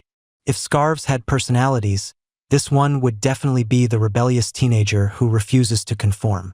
You can almost hear the faint echo of Zeus's grunts and sighs embedded within the very fibers of the scarf. Each knot, each twisted stitch, is a silent testament to a moment of confusion, a triumphant, if short-lived, mastery of a particularly tricky loop or a near-catastrophic unraveling. It's a physical manifestation of his learning curve, a three-dimensional graph of divine patience being stretched to its absolute limit. It reminds you of those early human attempts at pottery, where the pots were more about containing something rather than being aesthetically pleasing. In fact, if you look closely at ancient Grecian pottery, particularly early Mycenaean ware, you'll find similar quirks and asymmetries that speak to the nascent stages of a craft. It's a fascinating parallel, isn't it? The king of the gods, struggling with a craft in a way not dissimilar to early human artisans. There's a particularly prominent knot near what you assume will be one end of the scarf. It's a Gordian knot of golden yarn, so intricate and tight that you wonder if Zeus, in a fit of frustration, simply tied the whole thing off with a single, massive, unyielding snarl. It looks less like a deliberate part of the design and more like a battle scar, a permanent reminder of a moment when Zeus might have been tempted to just smite the entire project out of existence. Perhaps he considered using his master bolt to simply fuse the yarn into a scarf-like shape, but then thought better of it, remembering Hera's delicate sensibilities. No, you can almost hear him muttering to himself, must be knitted. For Hera, the sheer dedication is almost comical. The scarf isn't long, not yet. It's perhaps a third of the way to being a functional neck warmer, more of a golden bib for a colossal baby than a full-fledged accessory for the queen of the gods. But even in its nascent, imperfect state, it radiates a strange kind of power. It's the power of perseverance, of a being who usually commands the cosmos humbling himself before two sticks and a ball of string. It's the power of intention, of a desire to create something with his own hands, however clumsy. You notice a peculiar detail, a section where the golden yarn seems to have been knitted around something small and hard, almost like a tiny, embedded pebble. You lean in, trying to discern what it might be. Is it a stray piece of Olympus's marble? A forgotten olive pit? Or perhaps, as some fringe theorists suggest, a tiny, petrified tear shed by a frustrated Zeus in a moment of unparalleled divine vexation? The truth is, it's impossible to tell, but it adds another layer to the scarf's already eccentric character. It's a hidden treasure, or perhaps, a hidden mistake, forever enshrined within the golden fabric. Scholars still debate whether Zeus ever truly mastered a pearl stitch, or if his technique remained a chaotic mix of knit stitches, accidental yarn overs, and sheer brute force. Looking at this scarf, you'd be hard-pressed to argue for mastery. It's a testament to the idea that even gods have to start somewhere, and that somewhere is often a messy, awkward, and utterly endearing place. This scarf isn't about perfection. It's about the journey. It's about Zeus, the mighty king of the gods, learning to humble himself before the simple, yet profound, act of creating something with his own two very powerful, very unknitting-like hands. It's an object lesson in divine humility, wrapped in lumpy golden yarn. And honestly, it's kind of beautiful in its imperfection. You find yourself, once again, a silent observer in the opulent, cloud-kissed halls of Mount Olympus. The air, usually thick with the scent of ambrosia and the low hum of divine power, now carries a faint, almost imperceptible whiff of sheep and perhaps a hint of singed wool, a testament to Zeus's earlier, fiery frustrations. You watch as the king of the gods, the mighty Zeus, surveys his handiwork. And oh, what handiwork it is! It's no longer just a few clumsy stitches. It's a thing, a shimmering, golden, undeniably lumpy, and alarmingly long thing. Imagine trying to knit a scarf for a giant, then accidentally knitting it for two giants, and then deciding to add a few extra yards just for good measure. This isn't a scarf. It's a golden, knitted boa constrictor. It coils around his feet, spills off the divine couch, and threatens to trip an unwary god or, worse, a clumsy mortal who might have wandered in looking for the celestial laundromat. Don't ask. The logistics of divine laundry are a whole other story, best saved for another bedtime history. Zeus, his brow furrowed not with the weight of cosmic decisions, but with the sheer bulk of his creation, looks around nervously. His eyes, usually sparking with lightning, now dart about with the frantic energy of a squirrel trying to hide a particularly large nut. He pulls at a section, trying to make it appear smaller, more manageable. It's like trying to fold a cloud. It just expands elsewhere. His first instinct, you observe, is to simply tuck it under his arm. But the scarf drapes down to his knees, a glittering, telltale banner of his secret shame. He tries to wrap it around his waist, hoping it will pass for some new, avant-garde divine sash. But the sheer volume of golden fleece makes him look less like a fashion icon and more like a celestial beekeeper whose bees have absconded with all his yarn. You stifle a giggle, knowing full well that if Zeus heard you, you'd be spending the next eternity as a particularly dusty pebble on the moon. He glances towards the grand, fluted columns that line the great hall, their marble gleaming with the reflected light of 1,000 ethereal suns. These columns, you recall, were said to be so perfectly proportioned that their design influenced countless temples across the ancient world, like the Parthenon, whose very existence stands as a testament to Greek architectural genius. Zeus, however, isn't admiring their classical beauty. He's assessing their hiding potential. He makes a dash for the nearest column, the golden monstrosity trailing behind him like a very slow, very shiny slug. He tries to shove it behind the massive stone, but the scarf, with a mind of its own, springs back, a golden spring-loaded trap. He shoves again, harder this time, grunting with effort. It's a bit like watching a very powerful, very clumsy cat trying to bury something far too big for its litter box. Suddenly, a distant clatter echoes through the hall. Footsteps. Zeus freezes, his eyes wide with panic. You see him frantically trying to gather the scarf, stuffing handfuls of the golden fleece under his arm, behind his back, even attempting to sit on a particularly bulky section. It's a divine game of hide and seek, and Zeus is losing spectacularly.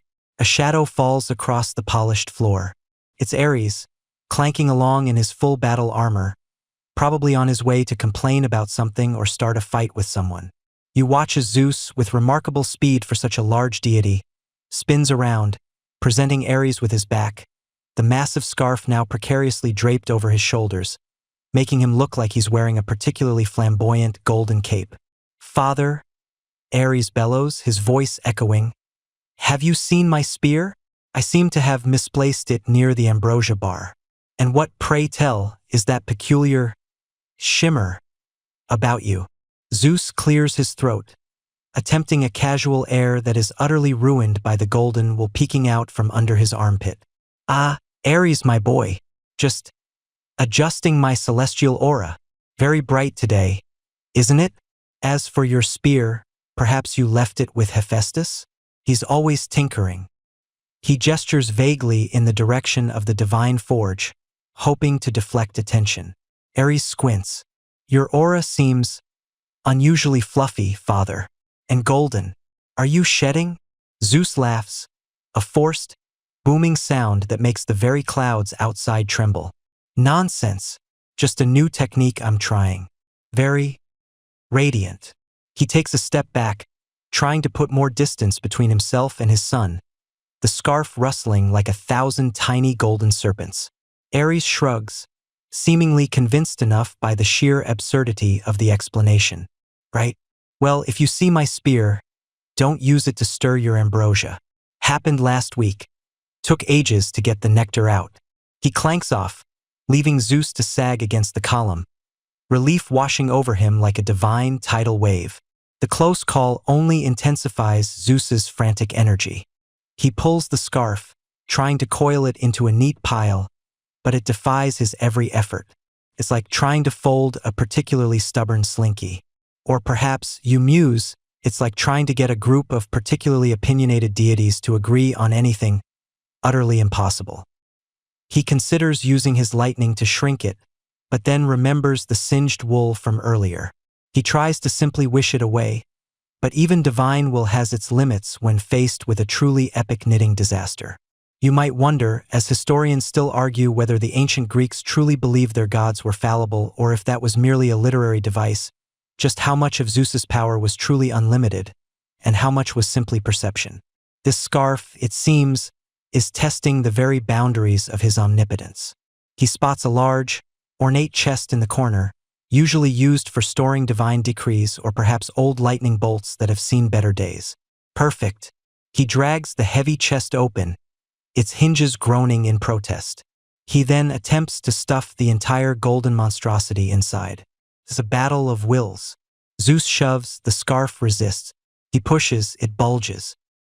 He tries to cram a particularly lumpy section, and a different part of the scarf immediately springs out of the chest like a startled golden jack-in-the-box. He tries to ram it down with his foot, but the golden fleece is surprisingly resilient, and he nearly loses his balance. He huffs, sweat, divine, sparkling sweat, of course, beading on his brow. The chest is clearly not big enough. This scarf, you realize, isn't just a lumpy, uneven creation. It's a living, breathing testament to the sheer volume of his dedication, or perhaps his stubbornness. It's a bit like that strange ancient Egyptian custom of burying servants with their pharaohs. A very literal, very permanent commitment, though hopefully less fatal for Zeus. His eyes scan the vast hall again, desperation mounting. He needs somewhere big, somewhere private.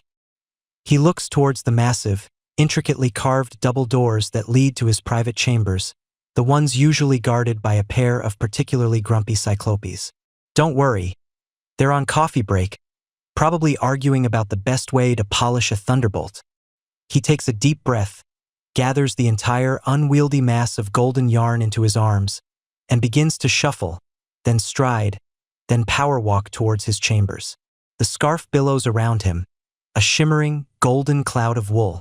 It catches on the corner of a table, nearly toppling a vase filled with eternally blooming ambrosia flowers. It brushes against a statue of himself, giving the marble Zeus a fleeting, golden beard. He glances over his shoulder, paranoid. Every creak of the floorboards, every distant murmur of a god in another part of the palace, sends a jolt of fear through him. He imagines Hera walking in, or worse, Apollo, who would surely compose a satirical ode about the king's golden coiled shame. The thought spurs him on. Finally, he reaches the colossal doors. With a grunt of effort, he pushes one open, then shoves the entire, magnificent, disastrous golden scarf through the opening, tumbling it into the relative safety of his private sanctuary. You can almost hear the sigh of relief he exhales as the last golden loop disappears from view. He quickly closes the doors behind him, leaning against them, panting slightly, as if he just wrestled a particularly large, particularly fluffy cloud. The hall is silent once more, save for the faint, lingering scent of sheep and divine frustration. You can almost feel the residual tension in the air, a testament to Zeus's desperate struggle to keep his very un-Zeus-like hobby a secret. For now, the monstrous golden evidence is hidden. But for how long? And what new chaos might this peculiar creation unleash? You can practically hear the whispers already beginning to stir on Olympus, like tiny, curious breezes. You find yourself, a silent observer, drifting through the ethereal halls of Mount Olympus, and you can't help but notice a distinct shift in the air. The usual symphony of divine pronouncements, clinking ambrosia goblets, and the occasional booming laugh from Zeus has taken on a new, more hushed quality.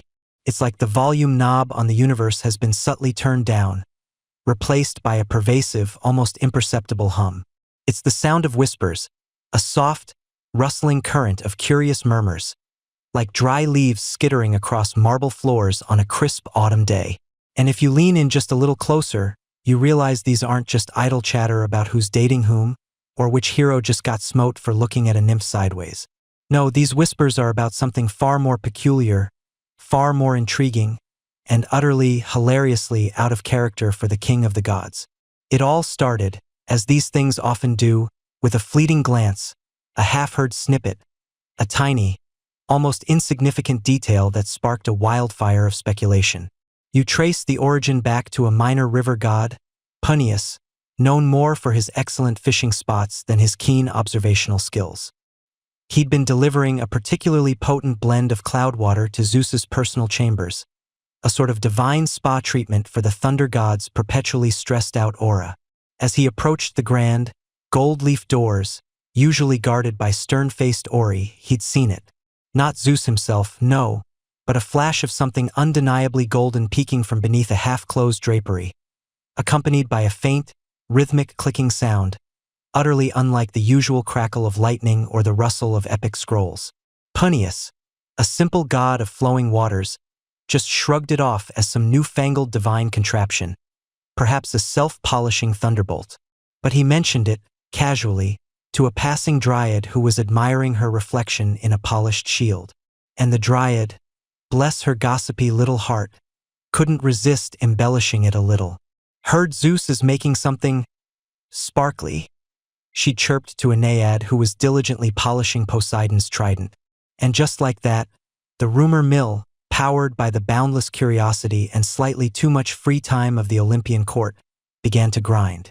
You can almost see the little thought bubbles forming over their heads, like tiny ethereal emojis.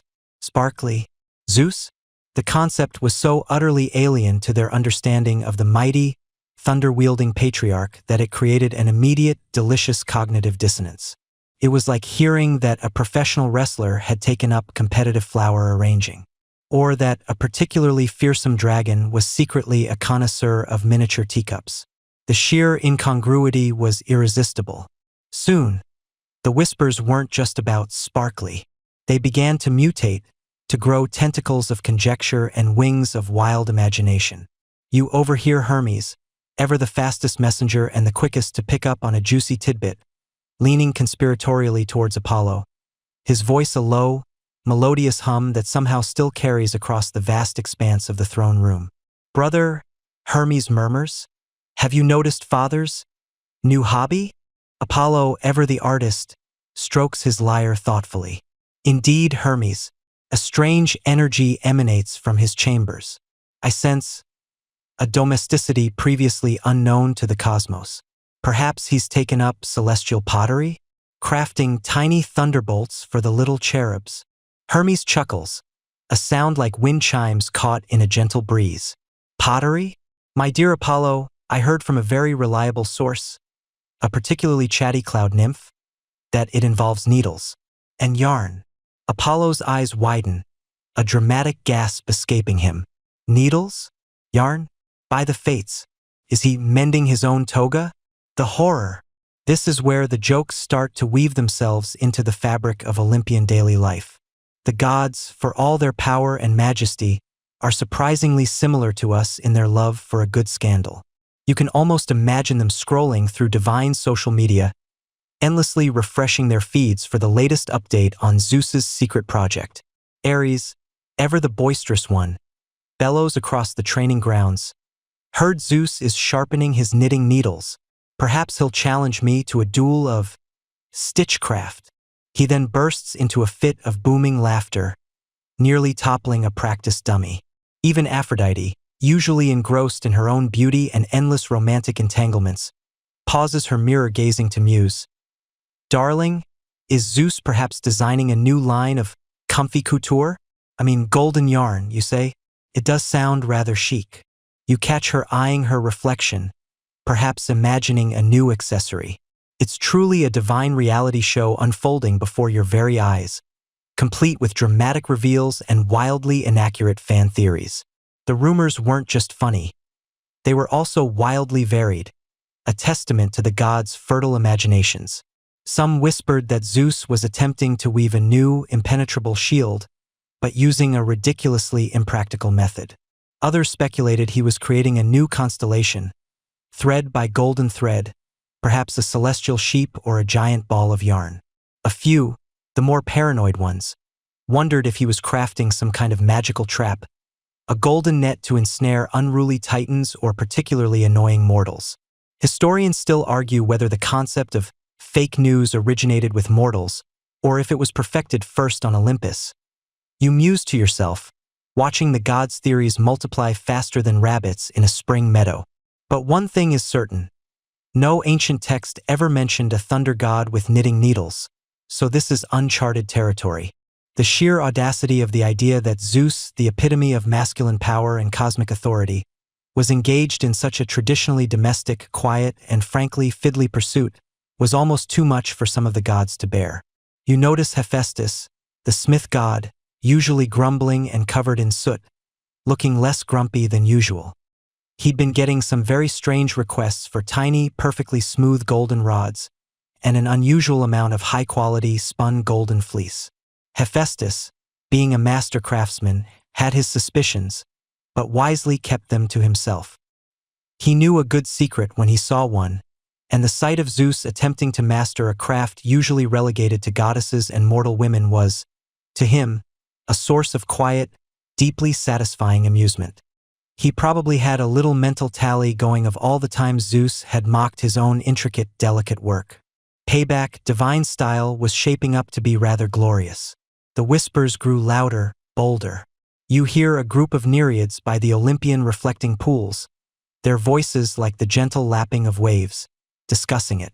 They say he's making something lumpy. One giggles. No, another corrects. I heard it's so tight. It's practically a golden brick. This is where that quirky tidbit comes in. Did you know that some ancient Egyptian mummies have been found wrapped in elaborately patterned, knitted socks? Yes, socks. Long before Zeus ever dreamed of a scarf, ancient knitters were already creating intricate textiles for the afterlife. So, clearly Zeus was just late to the party, fashion-wise. The nereids, of course, would have no idea about Egyptian mummies, but the point stands. Knitting in some form has been around, just not usually in the hands of the king of the gods. The rumors weren't just confined to the inner circle of Olympians. Like a ripple in a cosmic pond, they spread to the lesser deities, the nymphs, the satyrs, even the occasional brave mortal hero who happened to be visiting for a blessing or a quest assignment. You hear a dryad retelling the tale to a passing centaur, who nearly chokes on his ambrosia-infused oats. The idea of Zeus, the mighty father of gods and men, sitting quietly, perhaps with his spectacles perched on his nose, meticulously looping golden yarn, was so absurd it was almost beautiful. It defied every expectation, every preconceived notion of divine masculinity. This widespread gossip, though still vague, didn't go unnoticed by Zeus himself. You can sense his growing agitation. He's accustomed to being the subject of awe, fear, and respect, not hushed giggles and speculative murmurs. He starts to move with even greater stealth, his usually thunderous footsteps muted, his booming voice lowered to a conspiratorial whisper when addressing his most trusted servants. He becomes almost paranoid, darting glances over his shoulder, pulling drapes tighter, and even installing a particularly grumpy Cyclops as an additional, very confused, guard outside his chambers. The irony, of course, is that his very attempts at secrecy only fuel the flames of curiosity. When a god, especially the god, starts acting furtive, it's like ringing a giant, cosmic dinner bell for gossip. In ancient Greece, news often traveled by word of mouth, amplified by the bustling agoras and the shared baths, much like today's digital town square, just with less cat videos and more philosophical debates about the nature of olives. But on Olympus, the network was even faster, powered by divine senses and an insatiable appetite for anything out of the ordinary. The air on Olympus, once filled with the grand declarations of divine decree, is now thick with a delicious, almost palpable tension. Every eye seems to be subtly drawn towards Zeus's chambers, every ear strained for the telltale click-clack of golden needles. The whispers have coalesced into a low, pervasive hum, a collective anticipation. The gods know something is up, something truly bizarre, and they are utterly, delightfully, morbidly curious. The stage is set, the audience is primed, and the object of their curiosity, the mighty Zeus, is unknowingly preparing for the most awkward, yet perhaps most endearing public unveiling of his divine career. You drift through the hallowed, echoey halls of Zeus's personal chambers, a space usually reserved for booming pronouncements and the occasional flash of lightning, not quiet contemplation. Today, however, a peculiar stillness hangs in the air, broken only by the gentle rustle of divine silks and the distant, almost imperceptible hum of Olympian machinery. Probably Hephaestus tinkering with something that could either forge a new galaxy or make a really good cup of ambrosia. You find yourself trailing Hera, queen of the gods, as she glides through a less frequented antechamber, perhaps on a whim, or maybe she's looking for a misplaced thunderbolt Zeus swore he'd left Right here, darling. Her regal gaze, usually sharp enough to cleave mountains, softens slightly as she surveys the room. It's a space filled with forgotten scrolls, discarded blueprints for constellations, and a rather impressive collection of petrified lightning bolts, probably from Zeus's early, more experimental phase. But then her eyes snag on something utterly out of place, tucked rather awkwardly behind a colossal marble bust of himself. Because, of course, where else would Zeus hide anything, is a peculiar, half-finished golden creation. You watch as Hera's elegant brow furrows, a tiny ripple of confusion disturbing the otherwise serene surface of her divine composure. She steps closer, her silken robes whispering against the polished floor. What is this thing? It's not a weapon. It lacks the deadly gleam of a newly forged trident. It's certainly not a piece of statuary. Its form is far too organic. And lumpy. Goodness, it's lumpy. You can practically hear her internal monologue, a perfectly modulated, regal voice trying to process the visual data. Is this some new, avant-garde art piece by Apollo? A peculiar offering from a mortal kingdom, perhaps a very odd golden slug? She reaches out a hesitant hand, her fingers, usually accustomed to wielding scepters or shaping destinies, delicately prodding the object. It's heavy, surprisingly so, and surprisingly soft. The material is unmistakable. Threads of the purest, most lustrous golden fleece, shimmering with an inner light that could only come from the legendary golden ram itself. But the way it's been put together, oh dear, it's a riot of uneven stitches, perplexing knots, and sections that seem to have expanded and contracted with a mind of their own. One edge is relatively straight if you squint, while the other looks like a mountain range designed by an earthquake. It's less a cohesive fabric and more a testament to divine bewilderment. You can almost feel her brain buffering, like a celestial Wi-Fi signal trying to connect to a really slow server. She picks it up, holding it aloft. It dangles, a truly magnificent mess of gold. Two long, slender objects, clearly made of polished celestial bronze, are still impaled through the golden mass, one at each end, like very fancy, very stuck knitting needles. And it's the needles that finally click something into place. Knitting needles. Her mind, usually occupied with intricate marital politics and the occasional divine vengeance, now grapples with this wholly domestic, utterly unexpected revelation. A faint, almost imperceptible gasp escapes her lips, followed by a slow, disbelieving blink. Knitting? The concept is almost too ludicrous to entertain. Knitting, that most humble and patient of mortal crafts, often associated with quiet hearths and the industrious hands of women, from the ancient Greek Penelope patiently weaving and unweaving her shroud, to the countless grandmothers throughout history who have produced slightly itchy, but undeniably warm garments.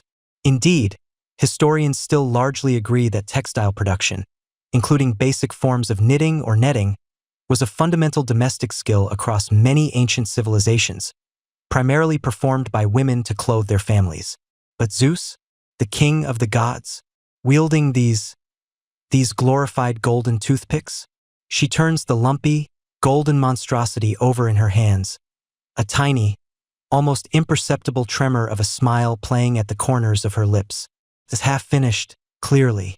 One end is a chaotic explosion of stitches, while the other shows a desperate, almost valiant attempt at consistency, only to devolve into another mess. It looks like the crafting equivalent of trying to teach a hurricane to fold laundry. You can practically hear her thinking, this isn't just bad knitting, this is aggressively bad knitting. It's the kind of project you'd find at a very exclusive, very avant-garde art gallery, titled Divine Frustration, Op. 1. The confusion slowly recedes, replaced by a dawning amusement that starts as a tiny spark and quickly ignites into a warm, internal glow. The sheer improbability of it all.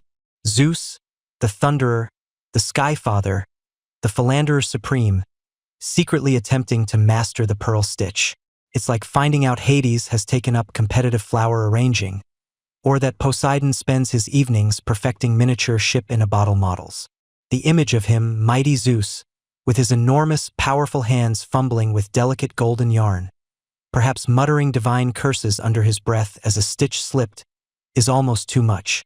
A soft chuckle escapes Hera's lips, a sound rarely heard in these chambers unless she's just turned one of Zeus's paramours into a cow. This time, however, it's a sound of pure, unadulterated mirth. She recognizes the yarn, of course. That particular shade of gold, that specific shimmer, it could only be from the golden fleece, an item of such immense value that scholars still debate the precise mythological significance of its origin and journey, though its divine properties are undisputed. To think he'd use that for this knitted abomination. It's like using solid gold ingots to build a very wobbly birdhouse. She imagines him sneaking around, trying to learn from afar. Perhaps he'd been peeking through the clouds at mortal women, their nimble fingers flying, making it look so effortless. Or maybe he'd tried to consult a nymph, only to scare her off with a misplaced thunderclap. The idea of Zeus, usually so imperious and open about his desires, especially when they involved beautiful goddesses or mortals, engaging in such a clandestine, humble pursuit, is utterly delightful. It's a bit like discovering your perpetually grumpy boss secretly owns a collection of incredibly fluffy kittens. You just never saw it coming. And then the realization deepens. Why would he be doing this?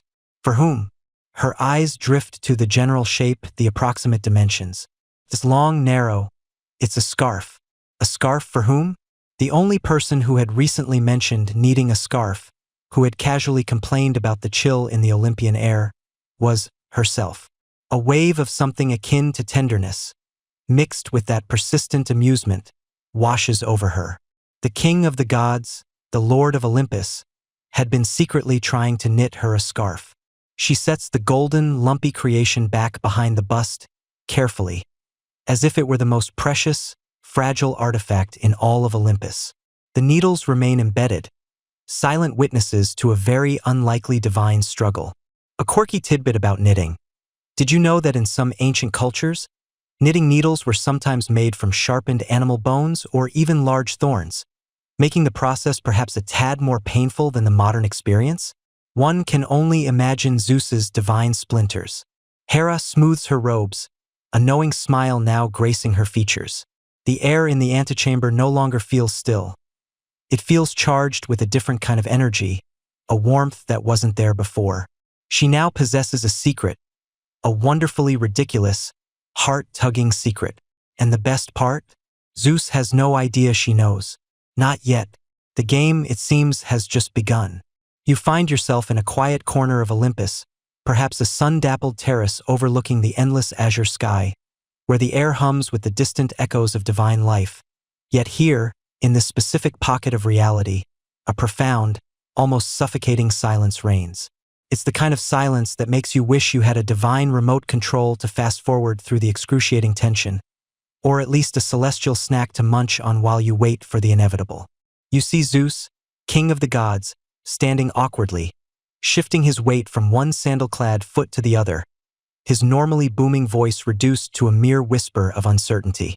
He's clutching something behind his back, a shimmering, lumpy mass that, even from your vantage point, you can tell is causing him considerable internal distress. His brow, usually furrowed with the weight of cosmic decisions or the anticipation of a good lightning bolt, is now creased with an entirely different kind of anxiety, the kind only a truly terrible handmade gift can inspire. Hera, meanwhile, is seated gracefully on a marble bench, perhaps admiring a particularly vibrant cluster of ambrosia blossoms, completely oblivious to the impending domestic earthquake.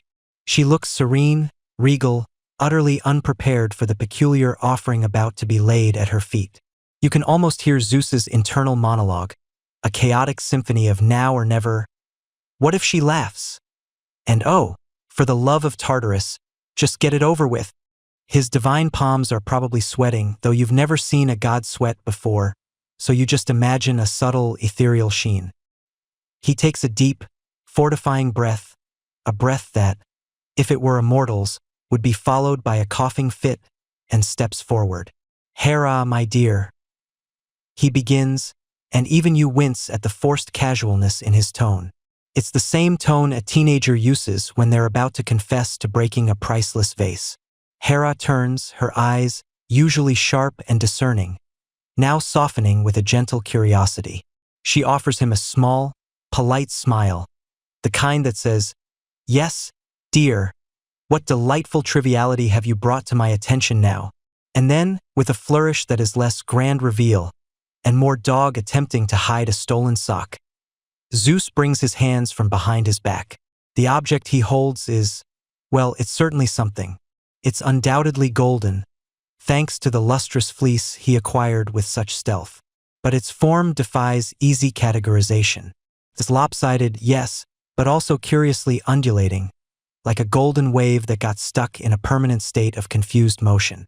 One end seems vaguely scarf-like, wide and somewhat flat, while the other tapers off into a series of increasingly frantic, tight knots, as if the yarn itself was having an existential crisis.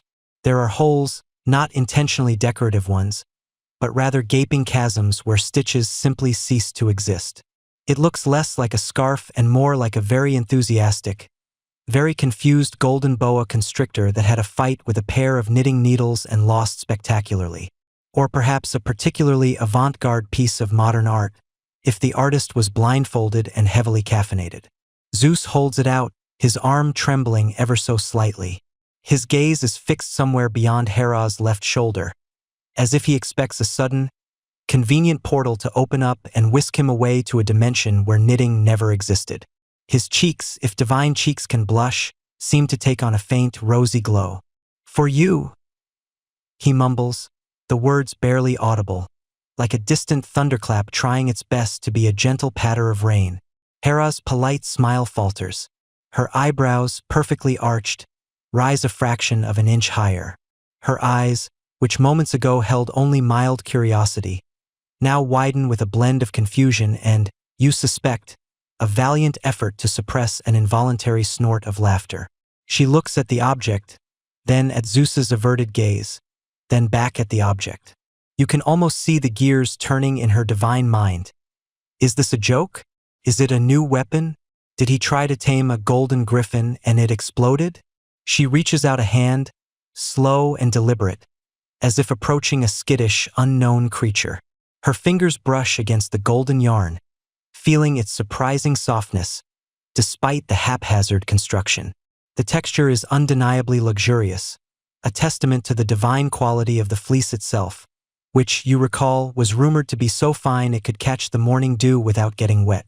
But the craftsmanship is another story entirely. It's like someone tried to sculpt a masterpiece out of butter on a hot day.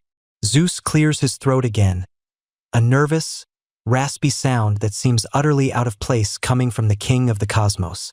"It's a scarf," he manages, the declaration sounding more like a question, as if even he wasn't entirely convinced.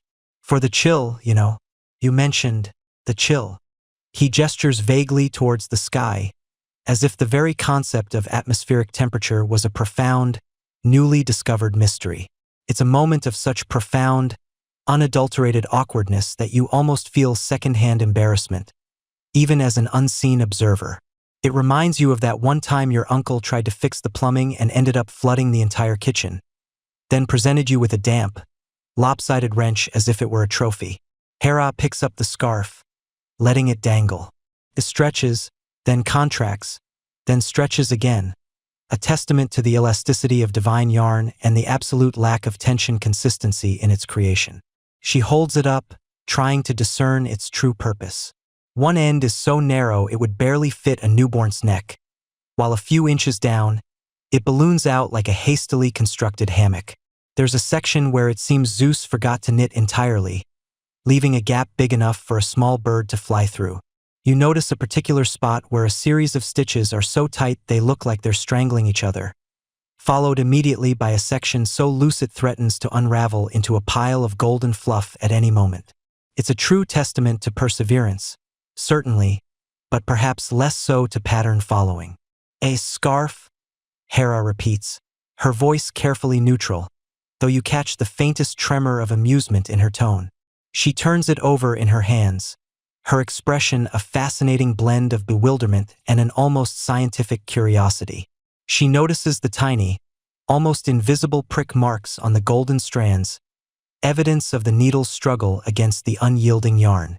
She sees the places where the yarn was clearly pulled too tight, leaving a puckered, almost angry-looking line, and other places where it was left so loose it forms a series of unintentional, airy loops. Zeus watches her, his gaze finally daring to meet hers for a fleeting moment, then darting away again. His face is a roadmap of vulnerability, a side of the mighty god you never thought you'd witness. He looks like a child waiting for judgment after drawing on the walls with permanent markers. Historians still argue whether the concept of thoughtful gift-giving, as we understand it, truly existed in all ancient societies, or if it was more about displays of wealth and power. But in this moment, you see the raw, unadulterated human emotion behind a truly personal gift, however flawed. This isn't about power. It's about an attempt at connection. Hera brings the scarf closer, her fingers tracing the uneven edges. You notice a tiny, almost imperceptible smile beginning to form at the corner of her lips. She might be bewildered, but a new emotion is starting to bloom. Amusement? Yes, but also something else, something softer. It's like when you discover a quirky, fringe tidbit about ancient Egyptian fashion, like how some pharaohs wore false beards made of gold and lapis lazuli to signify their divine authority. And you think, well, that's different. This scarf is different, in a divinely handmade, utterly unique way. It's not a symbol of power, but of effort. Zeus, still avoiding her direct gaze, finally manages to stammer out a little more. I made it myself. For you. Because you were cold. The words are simple, unadorned, and in their very simplicity, they carry an immense weight. He's not trying to impress her with his divine might, not trying to charm her with flowery pronouncements. He's just presenting his heart, knitted into a lopsided, golden testament to his struggle. The awkwardness is thick enough to cut with a celestial knife, but beneath it, a tiny, fragile spark of something truly heartfelt begins to glow. You feel the air in the grand hall of Olympus, thick with an almost palpable silence, as Hera's gaze, initially fixed on the offering in Zeus's outstretched hands, slowly, almost imperceptibly, shifts. Her brow, which moments before had been furrowed in a curious mix of confusion and nascent amusement at the sheer audacity of the lumpy, golden object, now begins to smooth. Her lips, previously parted in a slight, bewildered O pressed together, then soften. It's a subtle shift, a tiny tremor in the otherwise unshakable facade of the Queen of the Gods. But you, as a keen observer of divine drama, catch every nuance. Her eyes, those magnificent, all-seeing orbs, don't just look at the scarf now. They perceive it. They trace the uneven stitches, the places where the glorious golden yarn bulges with an extra loop, or pinches tight where a stitch was clearly dropped and then, with some Herculean effort, picked back up again. It's less a seamless garment and more a topographical map of divine frustration, a testament to a journey fraught with peril and probably a fair bit of muttered, ungodlike curses. You can almost hear the tiny, imaginary oops noises emanating from its very fibers. And then her gaze drifts to Zeus. Oh Zeus, the king of the gods, the mighty thunderer, currently looks less like a celestial sovereign and more like a particularly anxious mortal child presenting a painstakingly drawn, slightly smudged crayon portrait to a beloved, but potentially critical, parent. His usual booming confidence has deflated like a forgotten hot air balloon, leaving behind a nervous fidget, a faint blush that spreads from his neck up to the tips of his ears, and eyes that dart between her face and the monstrous golden lump in his hands. He's holding his breath, you realize, an almost imperceptible pause in the very rhythm of the cosmos.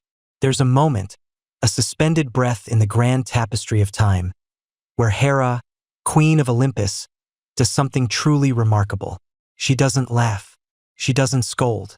She doesn't even ask, "What is this monstrosity?" Instead, a flicker of something new, something profoundly tender, begins to bloom in her gaze. It's like watching a time-lapse video of a desert flower unfurling, petal by slow, deliberate petal. She reaches out a hand, not to take the scarf. Not yet. Her slender fingers, usually adorned with the most exquisite jewels, hover just above the golden tangle. You can almost feel the gentle warmth radiating from her fingertips as she considers the implications of what she sees. This isn't a gift conjured with a flash of divine power, a simple wave of the hand. This isn't a magical artifact woven from starlight and wishes. This is work. Hard, tedious, frustrating, clumsy, utterly un-Zeus-like work. You remember the old tales, the ones whispered among the ancient peoples, of the meticulous craftspeople of the past. The Egyptians, for example, were renowned for their exquisite linen weaving, a craft that required immense skill and patience, often taking months, even years, for a single complex garment. This scarf, this golden, lumpy testament to effort, stands in stark contrast to such perfection. And yet, in its very imperfection, it speaks volumes. It's like receiving a wonky, handmade mug from a loved one. It might not hold liquid perfectly, but it holds something far more precious: intention. Hera's fingers finally brush against the golden yarn, feeling its surprising weight, its uneven texture.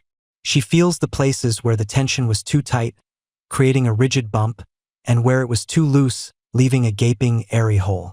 She recognizes the struggle, the repeated attempts, the almost certainly furious unraveling and reknitting.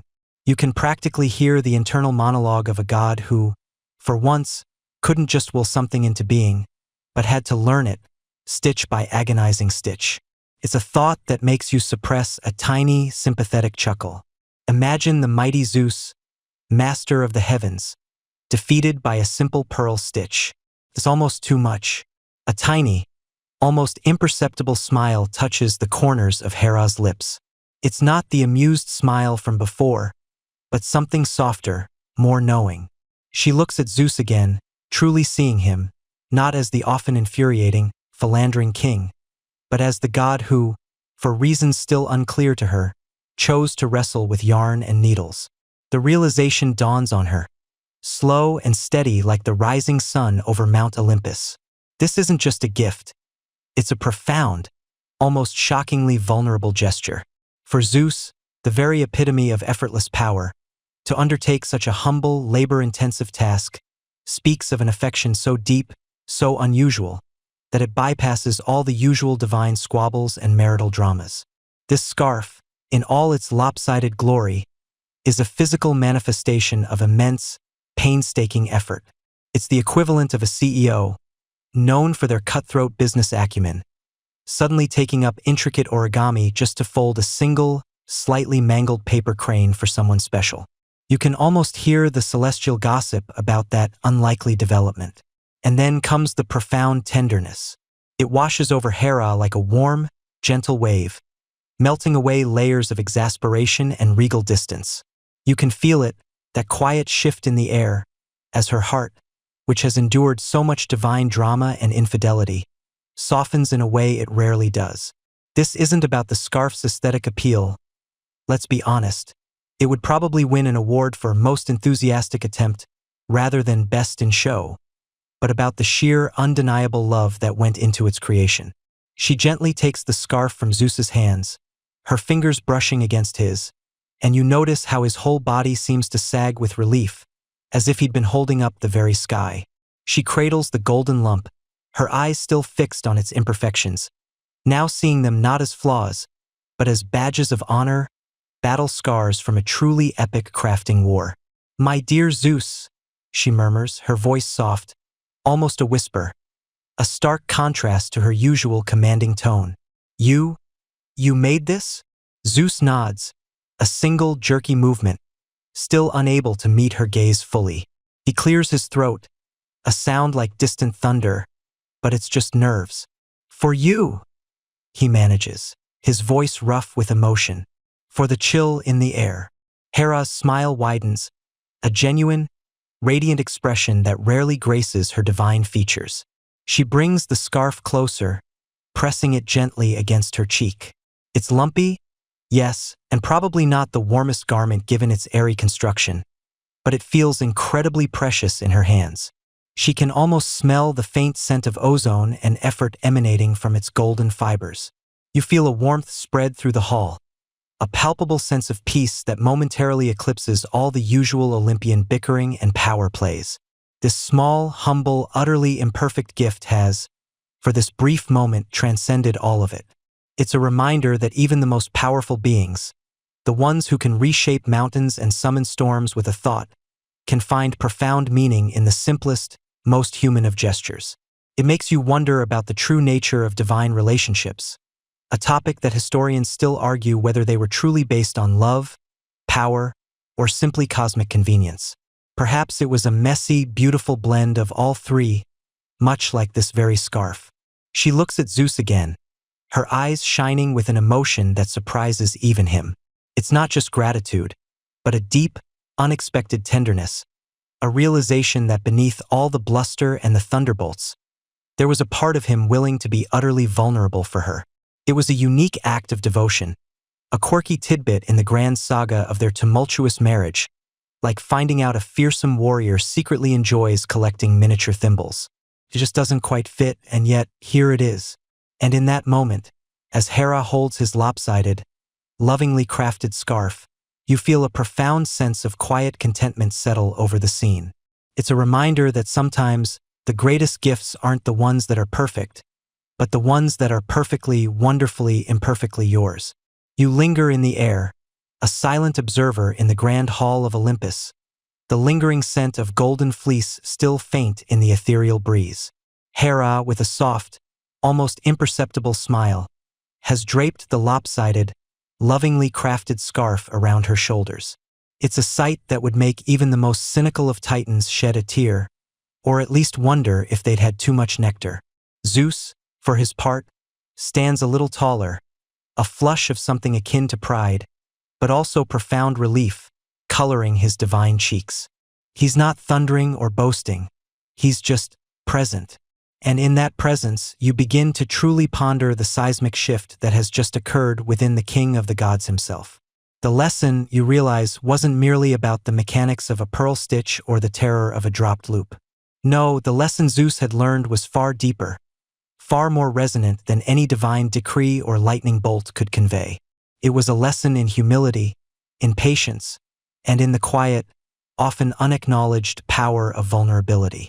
For a god accustomed to having his every whim instantly fulfilled, to effortlessly command the very elements, the act of struggling with two simple sticks and a strand of yarn had been an extraordinary, almost revolutionary experience. You see it in the way his gaze softens as he watches Hera adjust the scarf, in the way his shoulders, usually set in an immutable posture of absolute power, seemed to relax just a fraction. He had, for the first time in eons, truly earned something, not by conquest or decree, but by sheer, painstaking effort. It was a revelation, like discovering that ambrosia tastes even better when you've had to churn the divine butter yourself. This newfound understanding hums around him, an almost palpable energy. You watch as he subtly, almost unconsciously, flexes his fingers, as if still feeling the ghost of the needles, the pull of the golden yarn. A tiny, almost mischievous glint enters his eyes, and that's when the ponderance truly begins. Could knitting, this most mundane of mortal crafts, actually become a new, secret hobby for the mighty Zeus? The idea seems ludicrous at first glance, doesn't it? Imagine the Thunderer, the Skyfather, sneaking off to a quiet corner of Olympus, perhaps behind a particularly large cloud or a forgotten temple, to meticulously work on a garter-stitch blanket for, well, who knows? Perhaps a tiny, woolly cloud for Hermes to nap on during long deliveries. Or maybe a cozy, fire-retardant mitten for Hephaestus to wear while hammering away at his forge. The possibilities are, dare I say, not limited. See what I did there? I'm here all week, folks, or until the next bedtime story, whichever comes first. But why secret? The initial fear of ridicule, of course, was a major motivator for his initial stealth. Gods, as you've observed, are surprisingly sensitive to appearances, especially when it comes to not appearing omnipotent and effortlessly cool. Imagine the snickering from Ares, the disdainful sniff from Apollo, or the endless, pointed questions from Athena. Even after Hera's tender acceptance, the ingrained habit of divine posturing wouldn't just vanish overnight. He's still Zeus, after all, not some mortal granddad in a rocking chair. Yet, you sense there's more to it than just the fear of being ribbed by his divine offspring. There's a quiet satisfaction, a meditative peace that Zeus had unexpectedly discovered in the rhythmic click-clack of the needles. It was a stark contrast to the constant clamor of divine politics, the endless petitions from mortals, the occasional monster slaying, and the inevitable marital squabbles. Here, in the focused solitude of creation, he found a rare moment of inner quiet. It was a space where he wasn't the all-powerful king, but simply a being engaged in a task, a challenge that demanded his full attention, not his brute force. It was, in a way, his version of a cosmic stress ball, only much more productive. You can almost hear the gears turning in his immense, godlike mind. He might be contemplating the sheer variety of yarns available, perhaps wondering if he could commission a special kind of cloud-spun cashmere from the nymphs, or a lightning-infused thread that glows faintly in the dark. He might even be musing on the complex patterns he could master, perhaps a cable knit that mimics the twists of fate, or a lace pattern delicate as a spider's web, spun by the fates themselves. The potential for divine craftsmanship, once dismissed as utterly beneath him, now seems strangely alluring. And this brings us to the broader implications for divine craftsmanship. You ponder the future of Mount Olympus, imagining a world where gods, rather than just ruling and squabbling, might actually pick up a hobby. Would Poseidon take up intricate sandcastle building, perhaps with tiny, perfectly formed shell mosaics? Would Hades finally learn to play the harp, rather than just silently judging everyone from the underworld? Though, let's be honest, his attempts would probably just sound like a mournful wail, scaring away all the souls. It's a fascinating thought, isn't it? Historically speaking, the idea of rulers engaging in manual crafts or seemingly mundane hobbies isn't entirely new. For instance, the Roman Emperor Augustus, known for his vast political reforms and ushering in the Pax Romana, was also known to enjoy playing dice and even writing plays. While he probably didn't knit, the concept of a powerful leader having surprisingly relatable pastimes isn't without precedent. It humanizes them even when they're gods. And on the quirkier side, did you know that in some ancient cultures, the act of weaving or knitting was believed to have magical properties, capable of literally weaving fate or protection into garments? Imagine the power of a scarf knitted by Zeus himself. It probably wouldn't just keep you warm. It might also grant you immunity from minor lightning strikes, or at least ensure you always find a good parking spot on Olympus. Of course, historians still argue whether the concept of divine hobbies truly existed beyond the occasional dalliance with mortal lovers or competitive sports. Was Zeus's knitting merely a fleeting fancy, a momentary lapse into domesticity, or a genuine turning point in his eternal existence? Was Hera's acceptance a sign of true change, or just a clever way to encourage him to make more scarves? The scholarly debate rages on, probably fueled by copious amounts of divine ambrosia. As you observe Zeus, you see him glance at his hands again, a faint smile playing on his lips. He's not thinking about conquering titans or judging mortals. He's thinking about yarn weights and needle sizes. He's thinking about the quiet satisfaction of creating something with his own hands, something that brought a genuine, unforced smile to Hera's face. The lesson was clear. True power isn't just about what you can destroy or command, but also what you can create, especially when it's done with love and effort. He might not pick up the needles tomorrow or even next week. He's Zeus, after all, and there's always a thunderbolt to throw or a disguise to don. But the seed has been planted. The rhythm of the stitches, the feel of the yarn, the quiet joy of creation, these sensations have imprinted themselves on his divine being. And you have a sneaking suspicion that somewhere, in a hidden corner of Olympus, perhaps behind the mighty throne or tucked away in a cloud chamber, a pair of golden knitting needles and a skein of lustrous yarn might just be waiting for their next secret project. Perhaps for the next winter solstice, Hera might find herself with a matching hat, or maybe even a pair of cozy, god-sized socks. Only time, and the silent, industrious click of divine knitting needles, will tell. And with that thought, our journey through Zeus's peculiar crafting adventure comes to a gentle close. You feel the ethereal air of Olympus begin to swirl and thin around you, the faint echoes of divine laughter and the soft rustle of golden fleece slowly fading. The vibrant hues of the gods' robes soften into pastels, and the grand halls seem to stretch endlessly, inviting quiet contemplation. Your own senses begin to soften, the energetic hum of divine power giving way to a gentle, lulling quiet. The images in your mind, once sharp and vivid, now blur at the edges, like watercolors gently dissolving into one another. You feel a profound sense of peace settling over you, a warmth that reminds you of the softest, most comforting blanket. The adventures of Zeus, his fumbling attempts, his surprising perseverance, and Hera's tender acceptance, all now recede into the quiet corners of your memory, like cherished dreams on the cusp of slumber. There's a reassuring rhythm to the universe. You realize a gentle ebb and flow, even in the lives of the gods. And sometimes, the grandest lessons are learned in the quietest, most unexpected moments, like the soft click of knitting needles in the hands of a mighty king. Let that gentle rhythm guide you now, as you drift deeper, softer, into the calm embrace of the night.